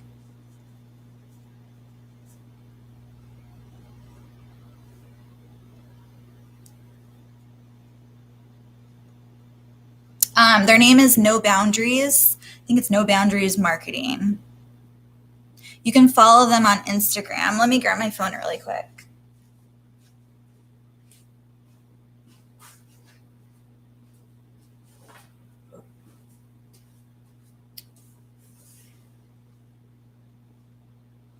Pretty sure it's no boundaries, but let me double check.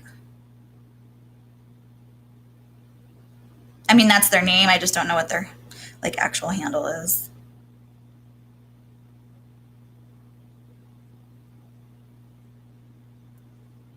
It is on Instagram. It's No Bow Marketing. So N is in Nancy, O, B is in bow, like bow and arrow or best, and then O, and then marketing, all one word.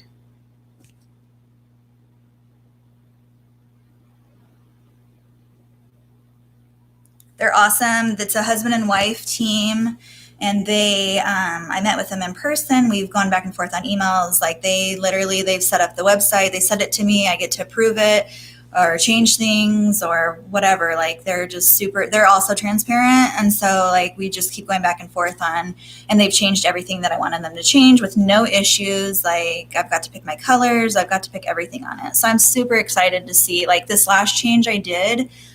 They made it too pink. And so like I know my logo has like blush and pink in it, but I also told them that I didn't want it to be too feminine because I don't want to steer people away. So like I'm a girl mom and a boy mom, but I didn't want people who only had boys to be like, oh, this is like the first thing that you see is your logo or like the cover of your page. And so if it's super girly, they're going to go away. So I wanted them to make it more gender neutral and just more like natural, neutral colors. And so they were like, okay, I'll fix that. So they sent it over and I haven't got to see the proof yet, but I'm excited. So I sent them like a swatch kit of what I liked. And it definitely has like the blush color in it, but just very minimal. So anyway, I'm excited.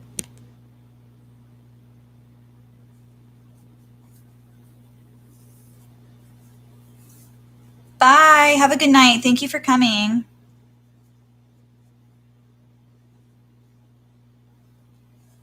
Thank you, Carmen. Thank you for tagging my Instagram.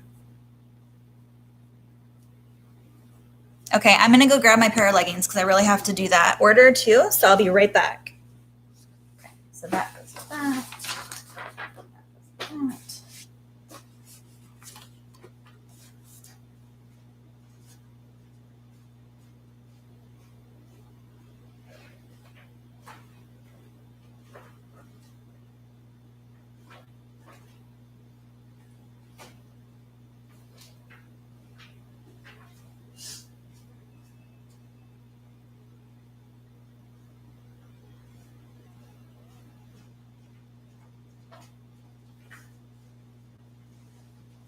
Okay, so I'm just gonna sew these up really quick.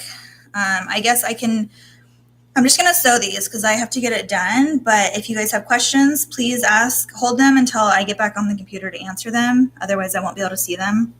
But I'm gonna aim it down so you can kind of see what I'm doing. And I'm just gonna sew these up really quick so you guys can watch me do this, or you can work, whatever you wanna do. But you're not gonna be able to see me sew, but you'll be able to see me put the pieces together. So I'm just doing the cuffs like I did the other ones, but they're exactly the same, obviously just different size. But same idea. And I love this mat. I use this for everything because the fabric like sticks to it. So it makes it super easy to like line things up.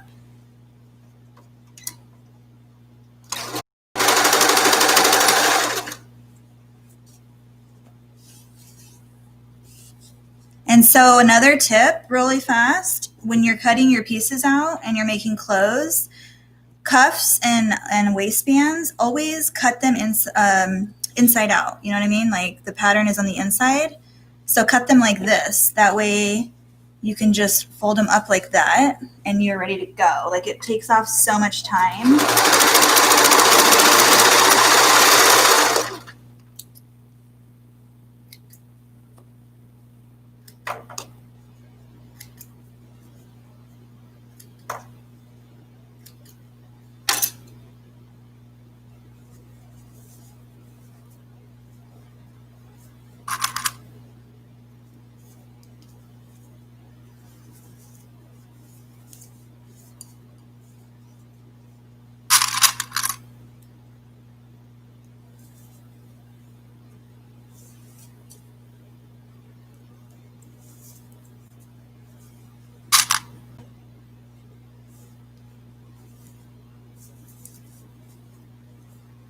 Remember, you want them facing up.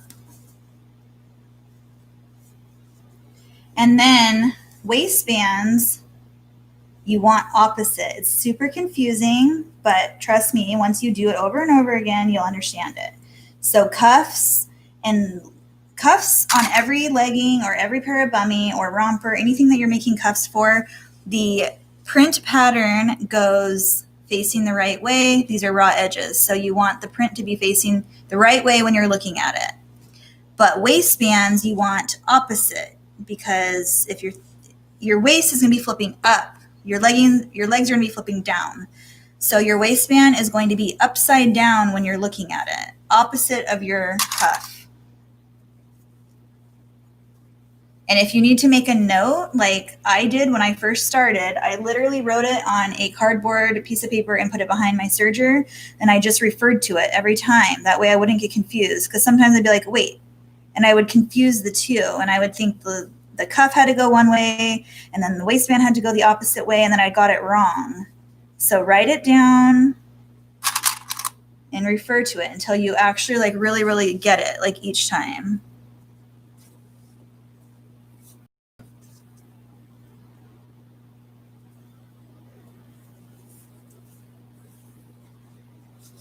And these go together. I always sew this first, and then I sew the two sides. Do not sew this. This is where your legs go.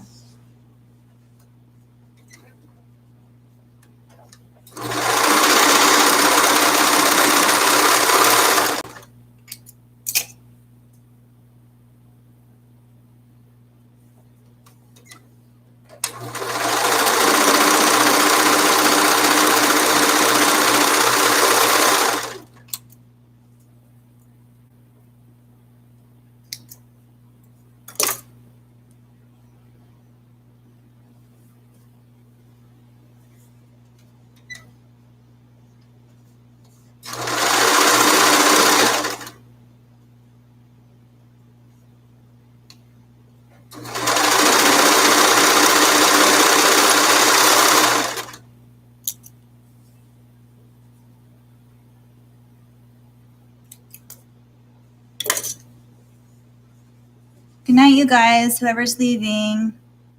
Good night. Thank you for coming. Super, super, super appreciate it. Okay, so waist. I forgot to put 2 more pins on. So you want to make 4 of them. This is how I do it. I don't know if this is the right way, but this is how I do it.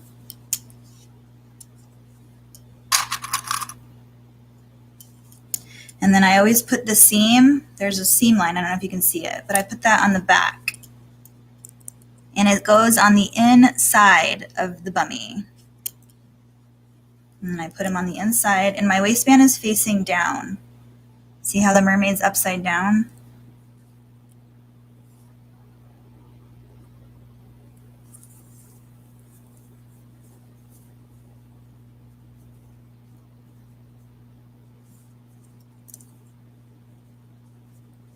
And I'm just lining the seams up with the clips and making sure that it's all going the right way. And then you sew it the same way you did the cuffs.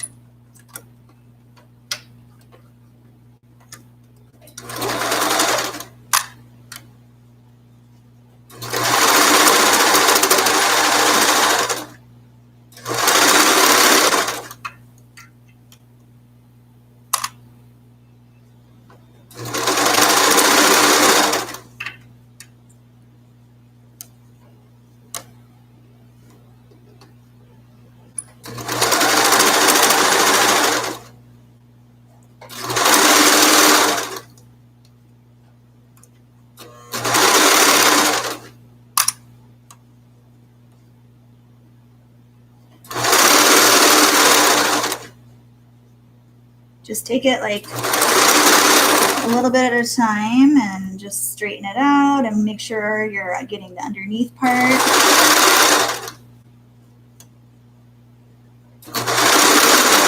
You don't want to miss that underneath part because then you'll have a hole.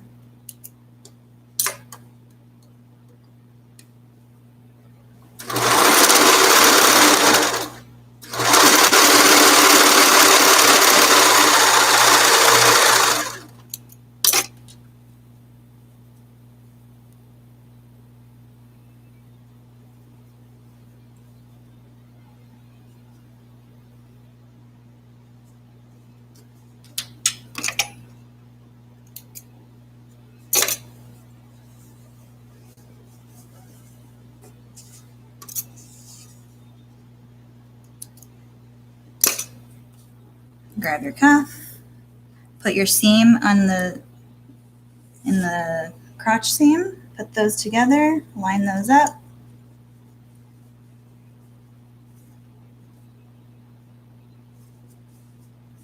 This might be the hardest part of the bummy just because the center right here is so little right here, especially when you get into like the newborn and the 0 to 3 months.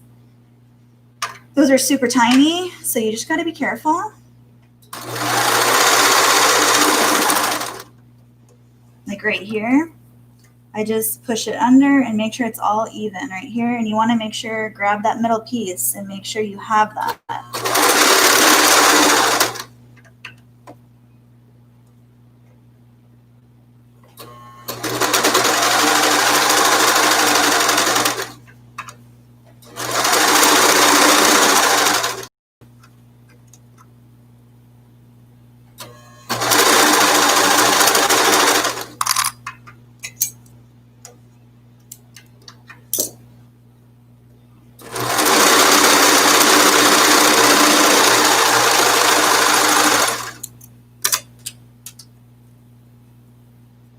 And I normally don't tuck all these in at each separately. It's only because I'm doing one at a time right now. I usually do them all at the end to save time. But right now I'm just showing you how I do this, so.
Okay, so the only thing I need to do is put my tag on the back right here.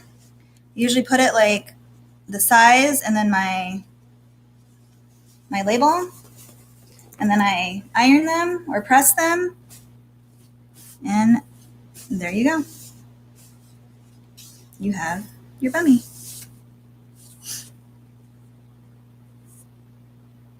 Da-da-da.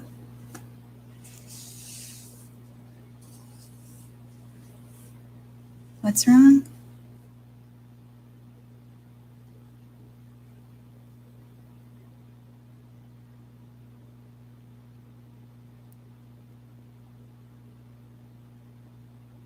Did Carmen leave?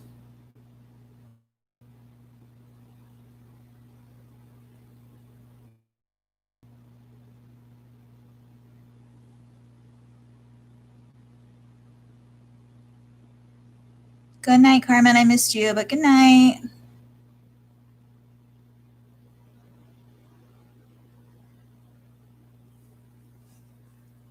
She was tired. Okay. I am going to move you guys over to the packing station. If you guys want to see that, if you guys want to go to bed, let me know. Otherwise, we can pack up some orders. What do you guys want?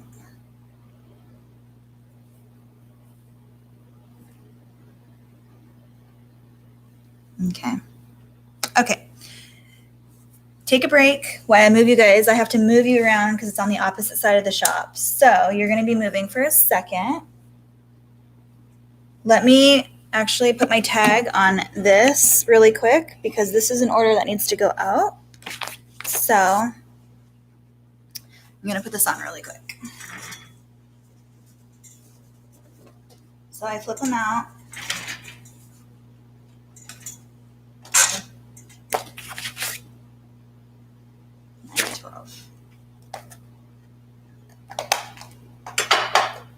So I have all of my, I don't know if you guys can see that, but all of my sizes are in here for my clothing. And then I have, well, I'm out of my other cards. I need to restock them, but I just put them in this glass bowl. These are my tags, my labels. So that's what I'm using.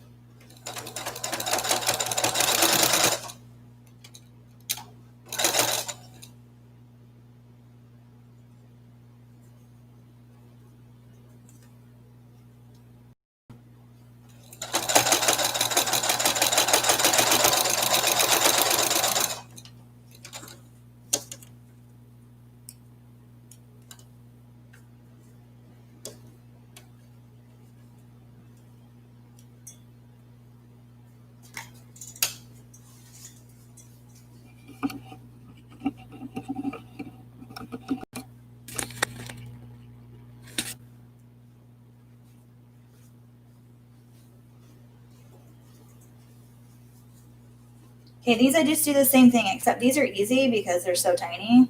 But I just make sure all the seams are laying the right way. Flip it around. I just push the seams down on the inside, making sure they're all going the same way.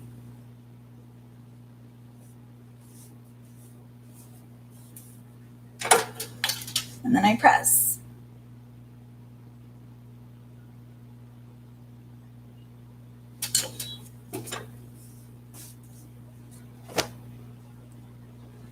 There you go. Okay. Let me grab everything right here so I can take it over there.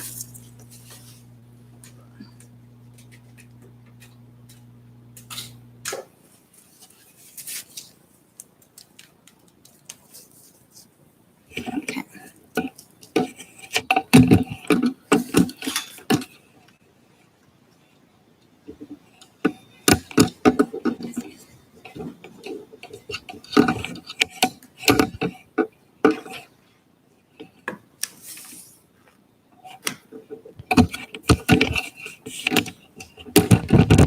I'm going to set it down right here.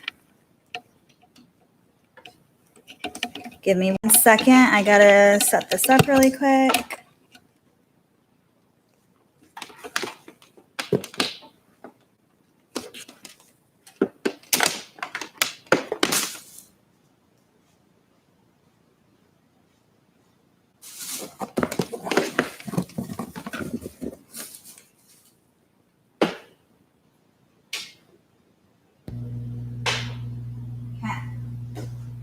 So my computer's plugged in.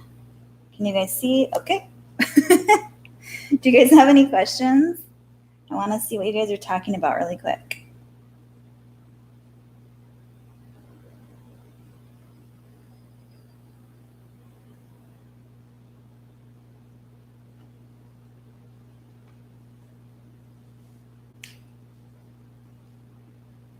We've been doing this for 2 hours already. How does the time go by so fast when you're on a live? I don't even understand.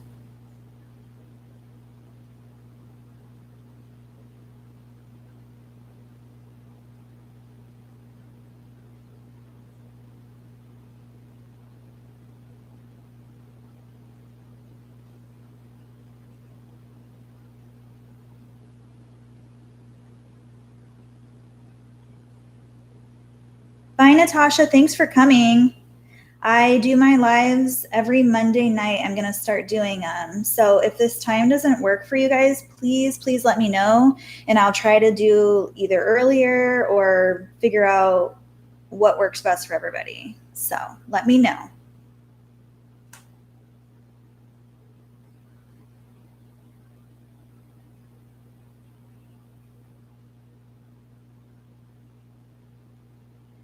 How do you say your name? Is it Ediani?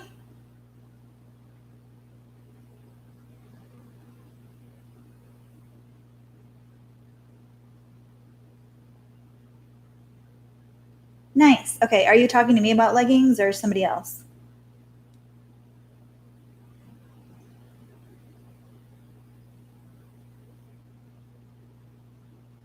Your son's a 4T. I actually go up to, let me see, hold on.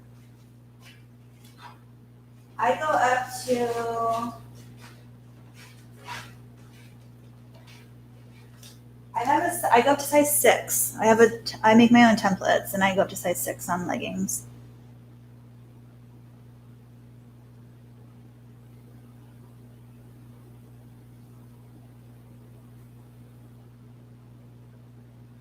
I know. I was thinking that if I made them earlier, like tonight, like I wasn't doing anything from like 6:30 to 8:30. I was just kind of like, we're inside hanging out. Like it's just our time to like hang out with the kids before they go to bed. And I'm like, all I could think about was like, oh, I should just be doing my live right now. That way I wouldn't have to be staying up so late.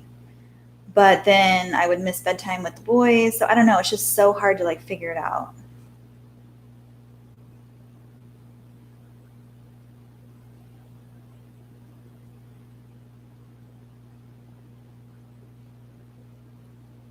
Which ones did you see that were 3T?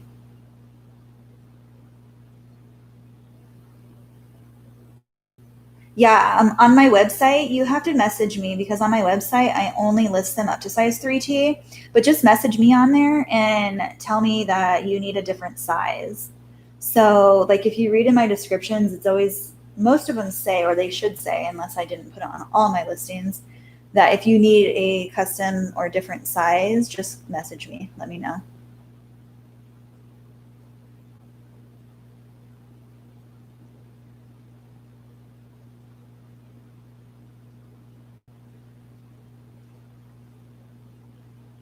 Okay. I'm going to pack.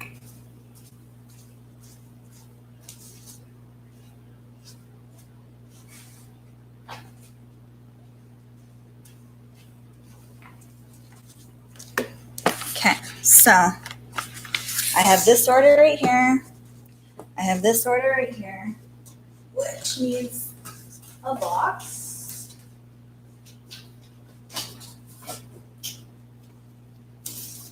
So this gets a box.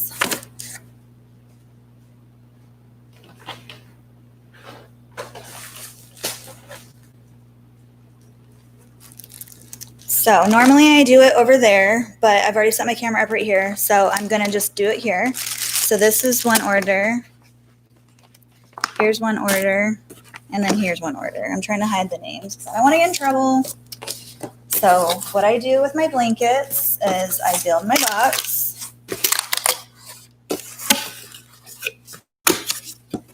I get these boxes on eBay. These specific ones. I just like them because they're simple and they're the right size that I need. And I literally just fold them.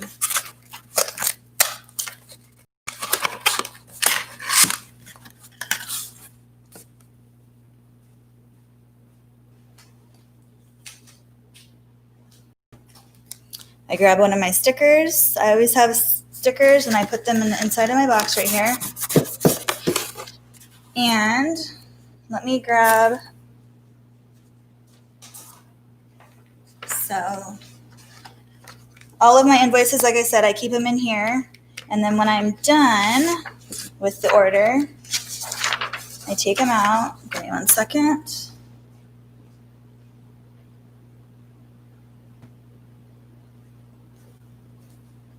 I'm going to move you guys right here because all of my stuff is over here.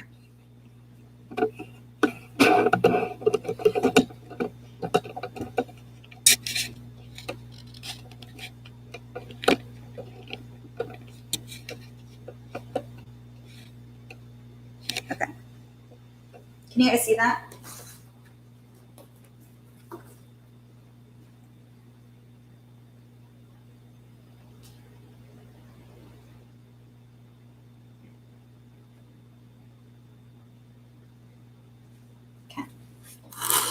So what I do with all of my orders, I have this thank you. I don't know if you can see it. I use this ink. I love this ink. And I just have a thank you sticker or stamp. I stamp it. I do it all the same. I always circle my 10% off. I have a 10% off coupon that I use for everybody. It just prints out on their invoice. Do that. This is mine. For my blankets, I have this like crinkle paper that I put in here.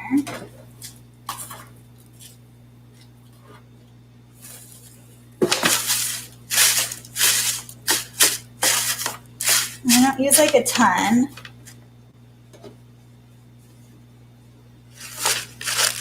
I just do this, just like that. And then I grab one of my handmade stickers. Can you guys see this over here? Yes, okay. So I have my handmade sticker. It has my logo on the back. It says Being on Bliss. And then these are my review stickers. It says I love a review, care instructions, and then just my information on the back with my logo. So all of this goes in here with one of my cards, my business cards, has all my stuff on it. And that is it. So what I do is I look at the name when I go, and then I put their invoice in there as well. Her name is Karen. So I'm just going to write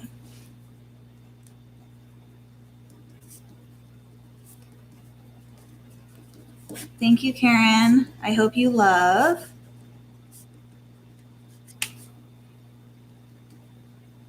your baby blanket with a heart. That's what I do. And then I always put my letter on top because I want them to read my letter and know that I thank them. Invoice in the back. And I grab a pen. And then for my blankets, I do this.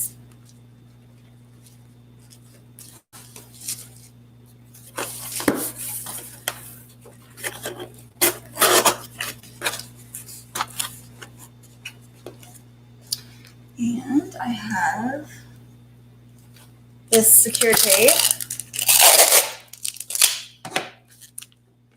that I just do the sides with because I want to make sure it's secure.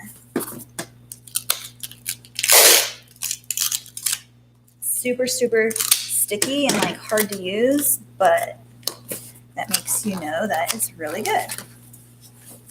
But then I also have my own tape that I use. I don't know if you guys can see this. You can't see this tape, but it is like a dispenser. Can you guys see that?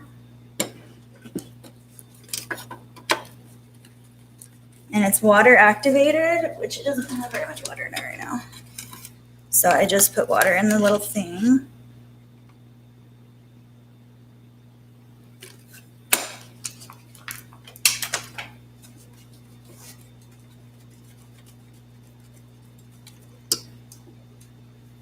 Okay. So I use this on my boxes. And I just put it on here, press it tight down.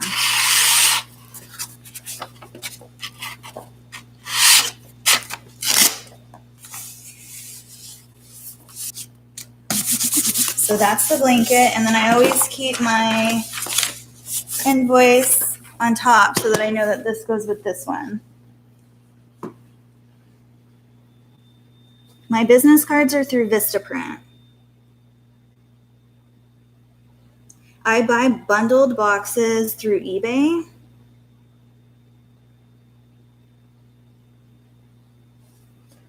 Okay, so my next one, I'm going to show you how I do my embroidered shirts. I already prepackaged this one, but this one was an embroidered blanket.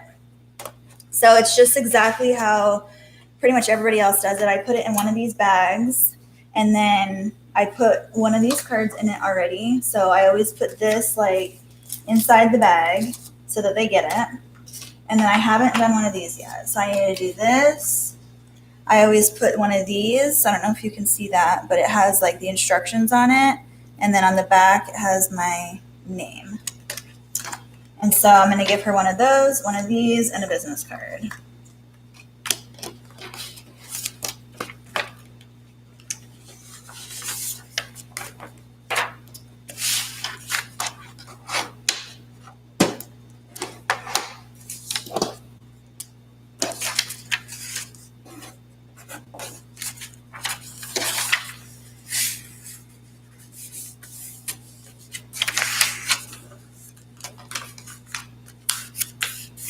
And their name is Jessica. So.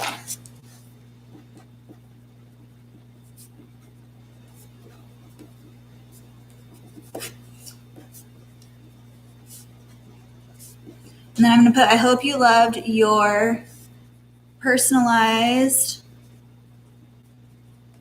Lovey blanket.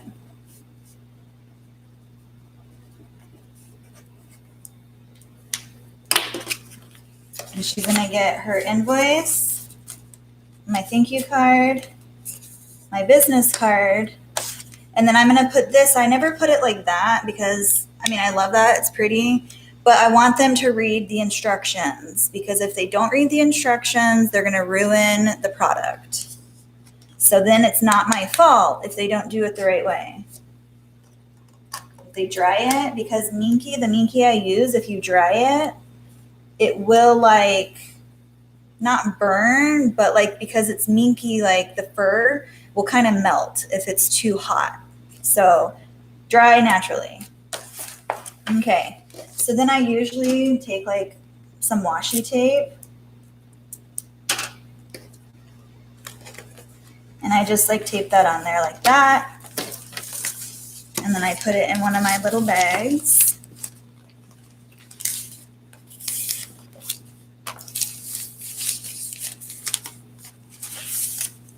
And I just get like a plain thank you one.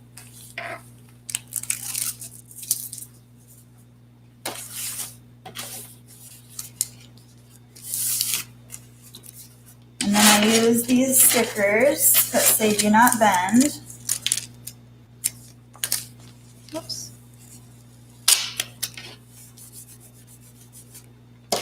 And then again, I'm going to put her label right there. So that is for this lady. And then when I don't already have them printed out, like if I'm doing it at night and I'm going to put it this way so you don't see it. But if I'm doing it at night like this, just really quick, and I want them getting packaged up, I'll take their invoice and I'll just clip it on the top right here like that. That way in the morning, I can just print them all out. And I know that this invoice goes with this package because my packaging looks the same. So I don't want to get confused.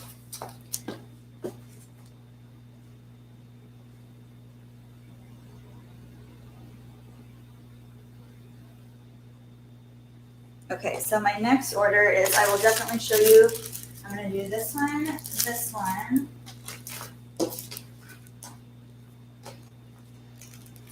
I have 3 more to do that are all different. So this one is, they literally just ordered 1 set of organic nursing pads. And if you guys are wondering, I do the organic nursing pads with all of my scrap fabric. Because like I said before, I use all organic fabric and I hate wasting it. And so I kept thinking, what can I make to use my scrap fabric with? So I came up with it by using, they're literally just circles. They look like this. And it's just, they're 3 layers. It's the fleece on the back, organic fleece, organic cotton on the front. This is my solid. And then in between those 2 layers is a waterproof pill fabric. So it's leak free, water, like you can't it's just a pad. So anyway, that's what I use for my scrap fabric. So if you ever need something to do with your scraps, that's what I do. Okay, so this is what I set out for you guys to see, but it was over there. So this is what I put on all of my clothing items. 4 pieces, my card. Can you see this? Okay. My business card, my label for my clothing, my review card, and my thank you card. And then whatever bag I use. So this one I just used the same bag. This was the one I did my video with. So this is the shirt. And then in the back, I put my I Love a Review card in the back. I grab one of these envelopes that I got from the post office, put it in there. I fold it, crease it first because it's always weird.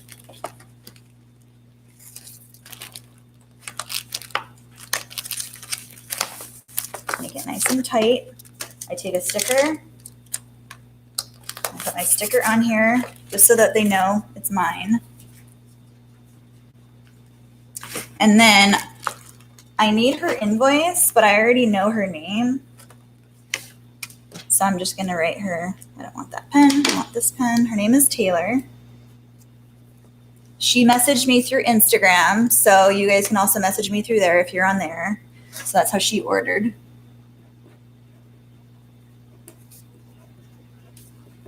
Thank you, Taylor. I hope you love your son's first birthday shirt.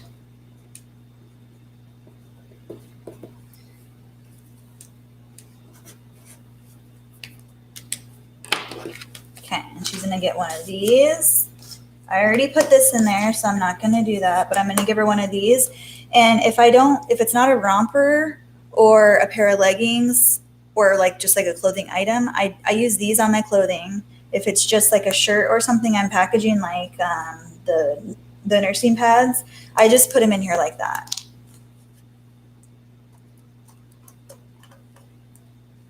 So I do that. Grab some of this.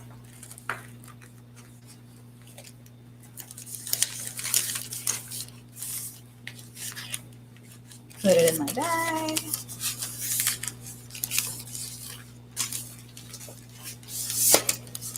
And I'm not going to seal this yet because I need to print her invoice out. So I'm just going to put it over there. Bummies. Okay, so bummies, I can get away with using one of these little ones. So that's what I'm going to do because it's just one pair.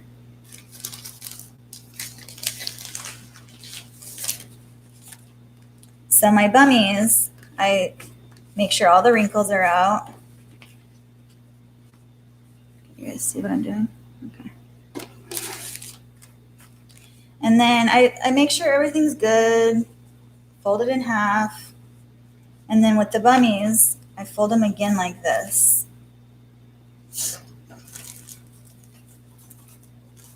I don't know if they're gonna fit. Yeah, they'll fit in a little bag. So put them in a little one. And then I flip it over. And then this card will go in here. It doesn't fit that way, so I just put it in long ways. So just put it like that. And then I take one of these. Like I said, I put them in everything. And I put it upside down in here so they can see that there is something on that tag that they need to read.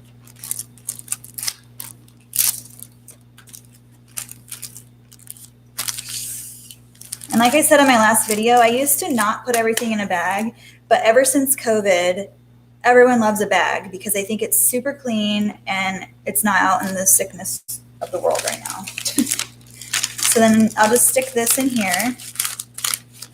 And then I will do the same thing. I will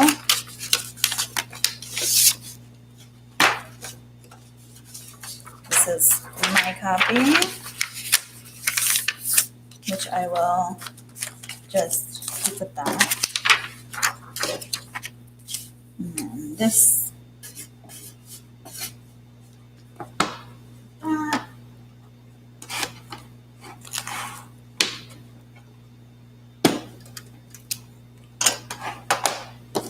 Thank you.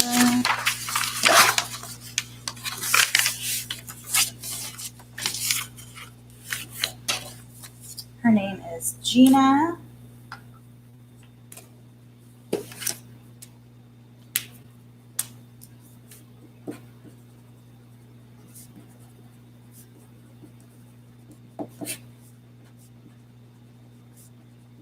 I hope you just love these mermaid gummies.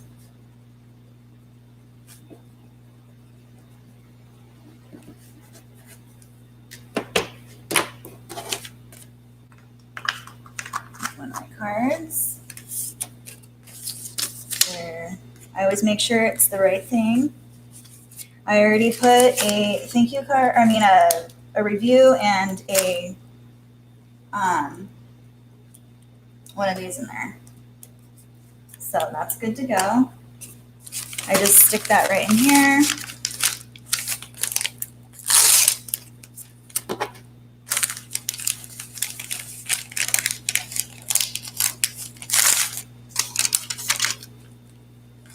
Put my sticker on the back.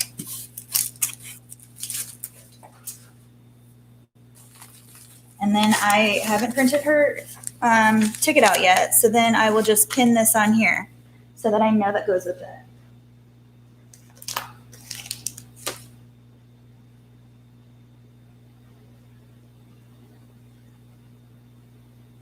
I put it in the, let's see, hold on. Why do you put it in a priority envelope?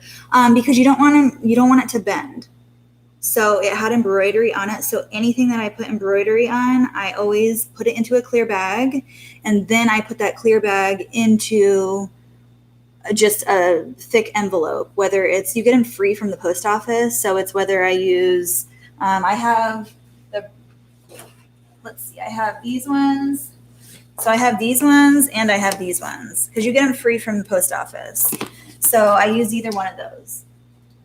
I just have like, so I don't know if you can see this. Let me show you. But I have like all of these down here. So every time I go to the post office, I just grab stuff. So this is like my stock that I use. And then I use these for like my headbands. They're the little like priority mailboxes. So that's what I use.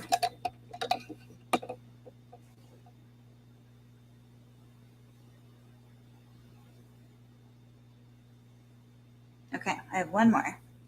So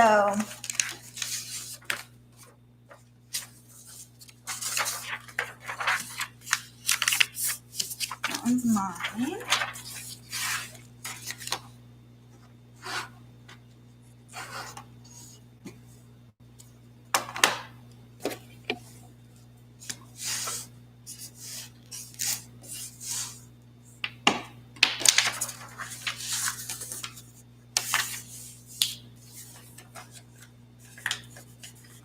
Okay, her name is Ifra.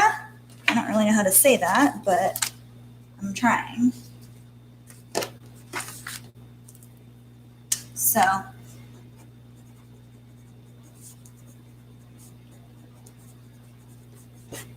IFR. Thank you, Ifra. I really hope these organic, I always reiterate that. I hope that I said that right. Because everyone loves organic. I really hope these organic nursing pads work for you.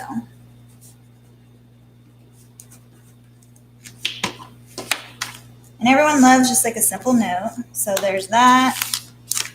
I'm going to put that in there. I'm also going to give her one of these because it is made with all of the same material that I use for any of my clothing.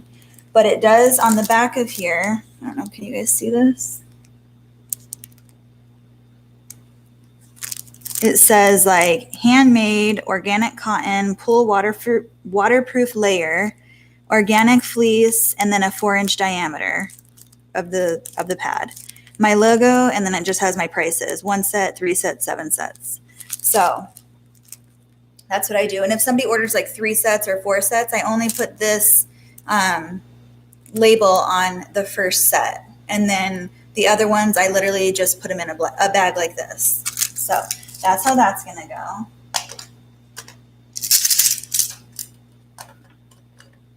There's a magnet on that, so I just shake it and it goes in. So this I'm just gonna put in here like that.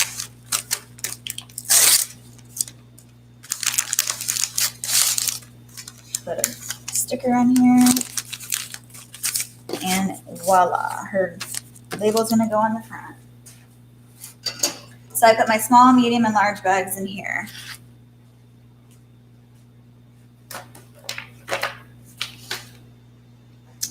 Okay, guys, I think the second live was successful. Maybe, I don't know. Do you guys have any questions before we end it tonight?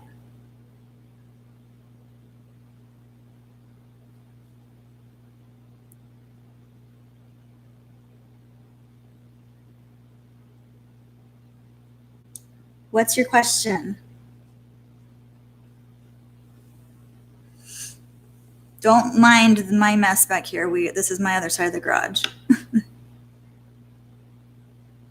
I know, I was excited. Well, you missed the first part. So my first live, it didn't start on time because I couldn't figure out how to start it.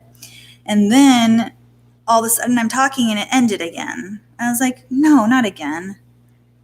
But then we got it back up working and it's been fine. So you're welcome. You guys can ask me anything you want. I'll always be transparent. I'll always tell you my way, at least the way that I know how to do it.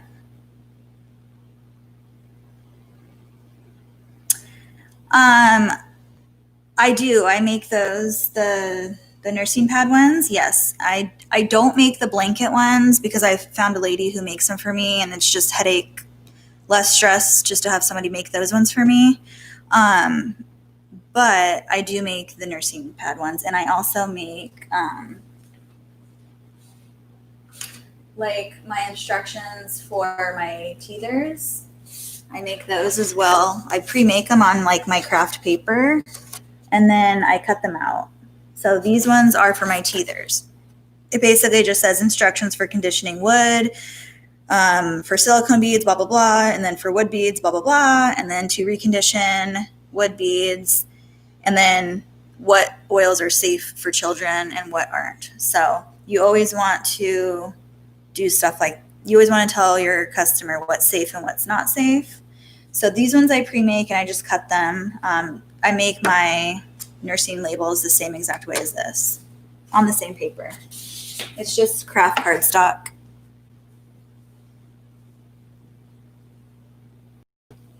The pill, I bought mine on Etsy.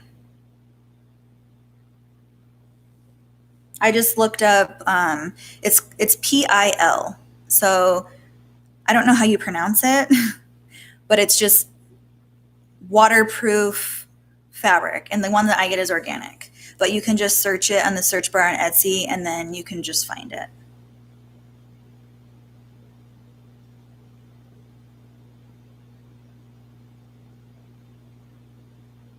Yeah, they're super easy. I just have a bin. Actually, I have a ton of bins of all my scrap fabrics, and it's all organic fabric. It's super nice. And so what I do is I separate them into piles of girl patterns and boy patterns, and then I solids. So if somebody, like on my Etsy, I have, like when they order it, they can choose girl prints, boy prints, or solids.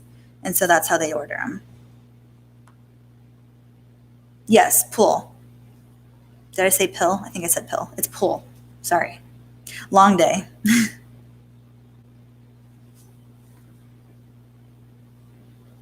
So my daughters helped me, like when I did markets, they helped me a ton.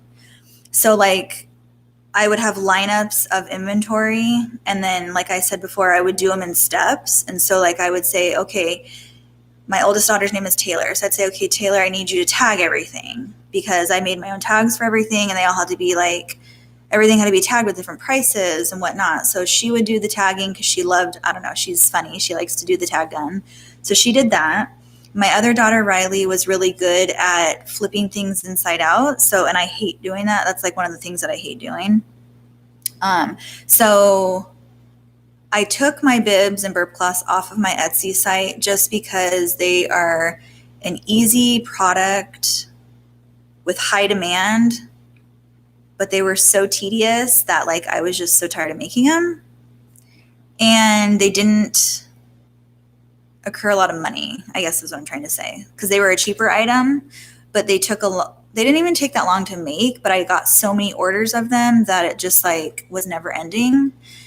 And I was just over it. Plus, making so many of them for the market, I just got tired of doing them. So anyway, she used to do those for me. So I would sew them and sew them and sew them, and then she would flip them all out for me. So they did like doing it, but that was when they were younger. Like I said, like a year and a half, 2 years ago. And now they just like, every time I ask them to do something for me, they kind of go the other direction.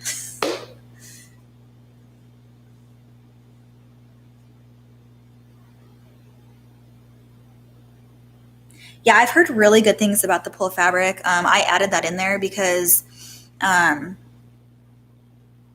mean, you have to have a waterproof liner. So some people make them with just the waterproof on the outside, but that's kind of like rough.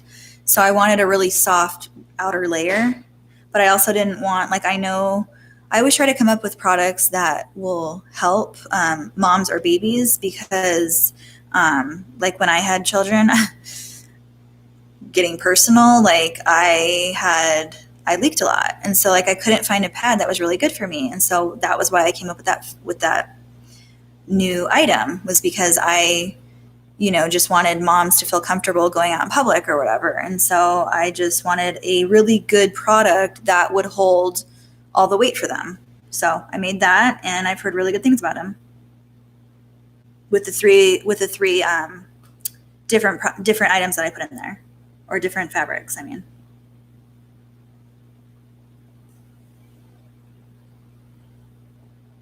Yeah, tweens, 15 and 13. So they just literally want to go play their games or be on their phone, or just, yeah, every time I say I have to go work, they're like, whoop, the other way.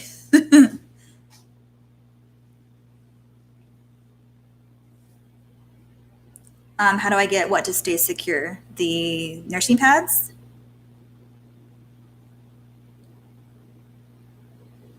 Yeah, if you didn't leak, you're very lucky. And plus, I hated wearing those paper ones from the store. They just were gross.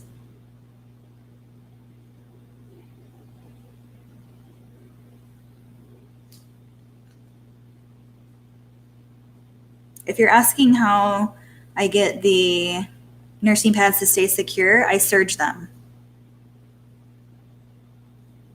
Thank you, Cindy. Have a good night. And thanks for helping me. I couldn't have got on here without you. Thank you so much.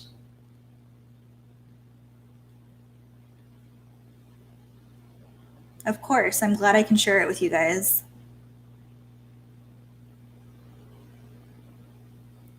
LaBelle, what's your first name? Because I was the same girl. Like, it was insane.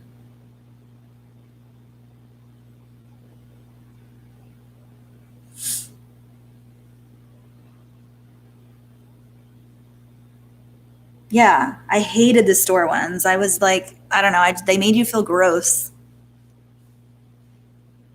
Also, why I started making them, because I was like, oh my gosh, if I could have had these when I had children, well, I have 4 children, but you know what I mean. When I was nursing, yeah, it's a total game changer. Sure, you're everyone.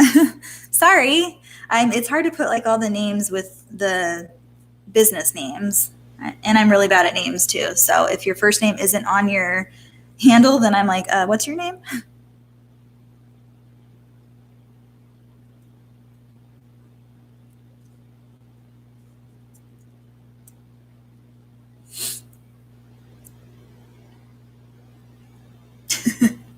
I'm really, really bad at names. Sorry. Literally everywhere we go with my husband, I'm like, what's their name? What's their name? What's their name? But he like literally like, I don't know, it just stays in his brain. Like he can hear it one time and know. Same thing with directions. We go there one time and he has it memorized. I'm like looking up in the GPS, like, where are we going? I'm horrible with it.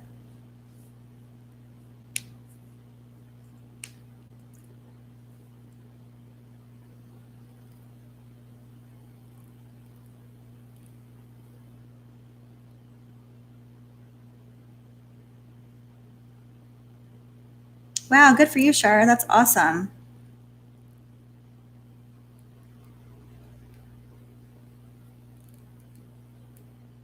Okay, so question. I don't know if you guys were all on my last live, but does this camera work better and is it clearer? And is the mic good? Or should I get an additional mic? And the lighting, how's the lighting?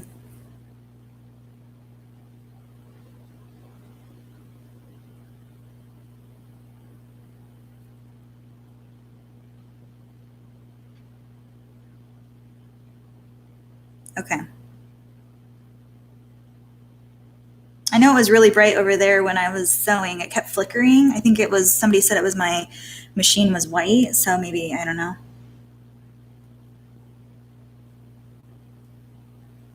I can't really show you because it'll turn the camera, but I got this on Amazon and I always read the reviews. Reviews are like, you have to read reviews for everything.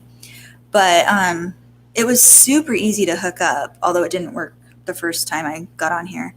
But I love it because you can either hook it up straight to your computer and put it on top of it, or there's an option to put it on a tripod. And so I put it on the tripod and you can angle it however you want. So I thought that that would work fine. The only thing is when I move locations, I have to carry the computer in one hand and the tripod in the other hand. So that's kind of difficult. But once you get to where you're going, you can move the camera around. And it's really, you can angle it really well too.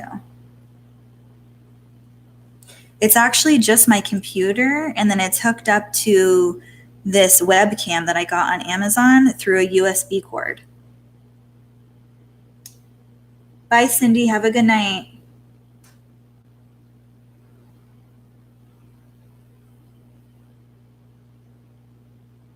Yeah, it seems to be working fine. I didn't have any issues with it. And it has a built-in mic too. So that's why I was asking you about the sound, because I'm talking normal and I just wanted to know how the sound was.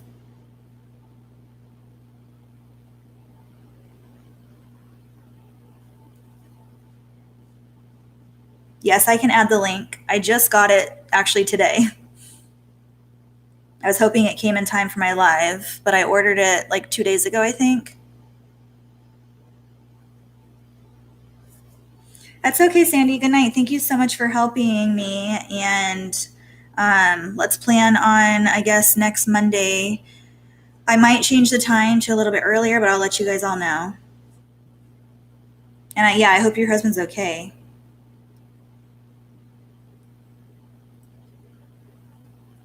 But thank you for all your support and your help, and have a good night. And I will talk to you tomorrow.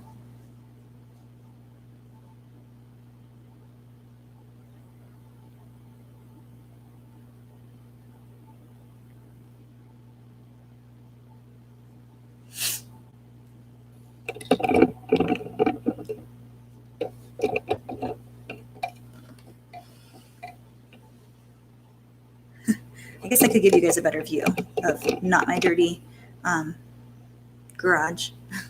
This is my side of the garage.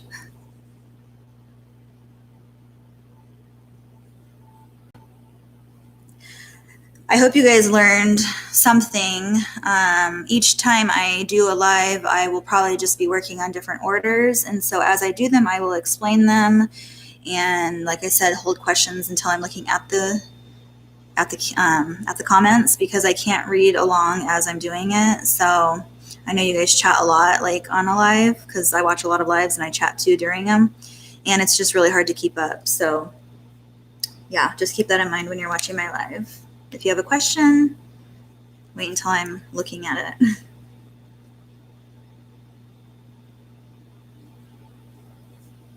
Thank you, thank you, thank you.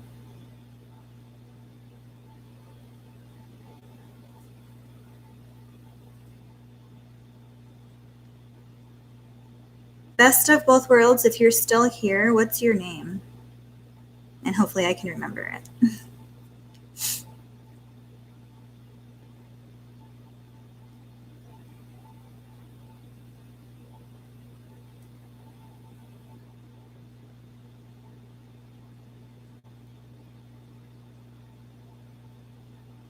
Gabby, I knew that.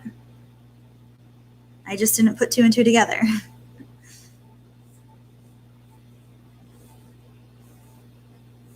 I watched your live the other day. You did great too. I had you on my big computer while I was working.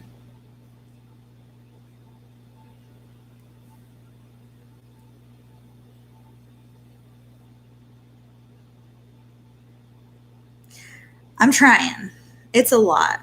I am actually like a super huge ball of nerves when it comes to speaking. And yes, so nervous, like feeling like you're going to throw up before you get on. And of course, nothing goes right when you get on. And then you're like, what do I do? And then you start to calm down as you start working. But then, like, I don't know, it's just hard. But I guess, yeah, you just have to keep doing it and doing it and doing it, and then you'll figure it out. But see, like all of these right here, this is all like inventory that I've cut out because I have to give the store that I'm in, I have to give them inventory by the 10th. So I have so much work to do. You're doing a live tomorrow? What time?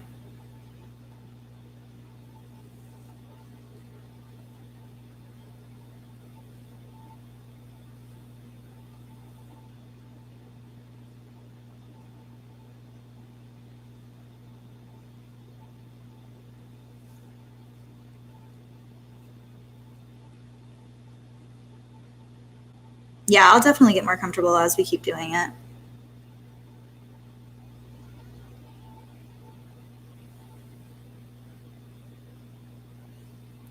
5 p.m. Central. Okay. So what time is it there right now for you? It's like 11:50 here.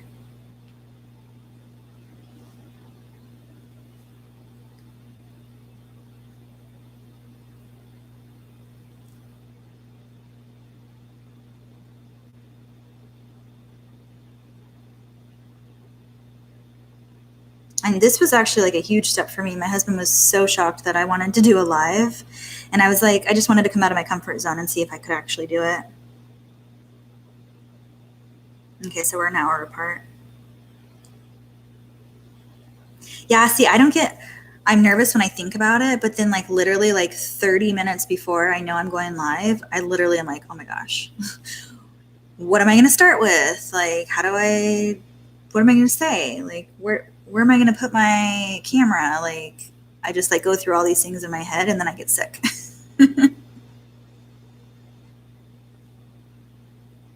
But every time it'll get better. I wasn't as nervous this time as I was last time, because the first time I messed up, I had to just start 3 lives over because my connection failed again. So I'm going to have to figure that out, but next time will be better. 10 a.m. Okay. For sure, I'll put my alarm on, or the timer that you can set for lives.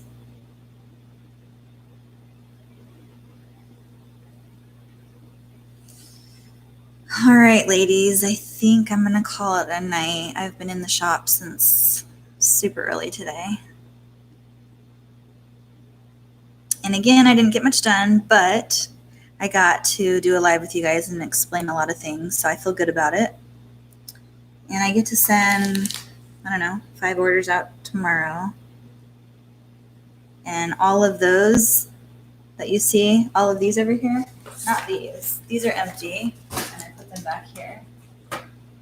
So all of these have to go out.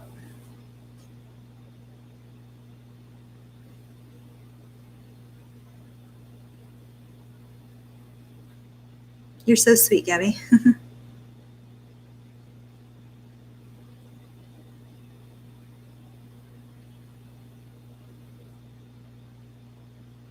All right, well, I'm going to end this live, but I'm going to go take my makeup off because my eyes hurt and get cleaned up, and I'm going to get on Discord. So if you guys have any questions that you didn't get to ask me on here, you can ask me on there. And I so appreciate you guys watching. And I look forward to next Monday. So plan on Mondays for my lives. And like I said, I might change the time, but I don't know. I'm going to try to come out here earlier. Maybe I'll make it like 8:15 instead of 8:45. A little bit earlier, not much earlier, but a little bit helps. So we'll see. I'll keep you guys posted. But if you have any questions, message me on Discord. And I'll link the webcam for you guys in there too. Okay? Bye, guys. Thank you so much for coming. I appreciate all of you. You have no idea. And go follow me on Instagram and Facebook. It's the same name, Bingham Bliss. Bye, guys.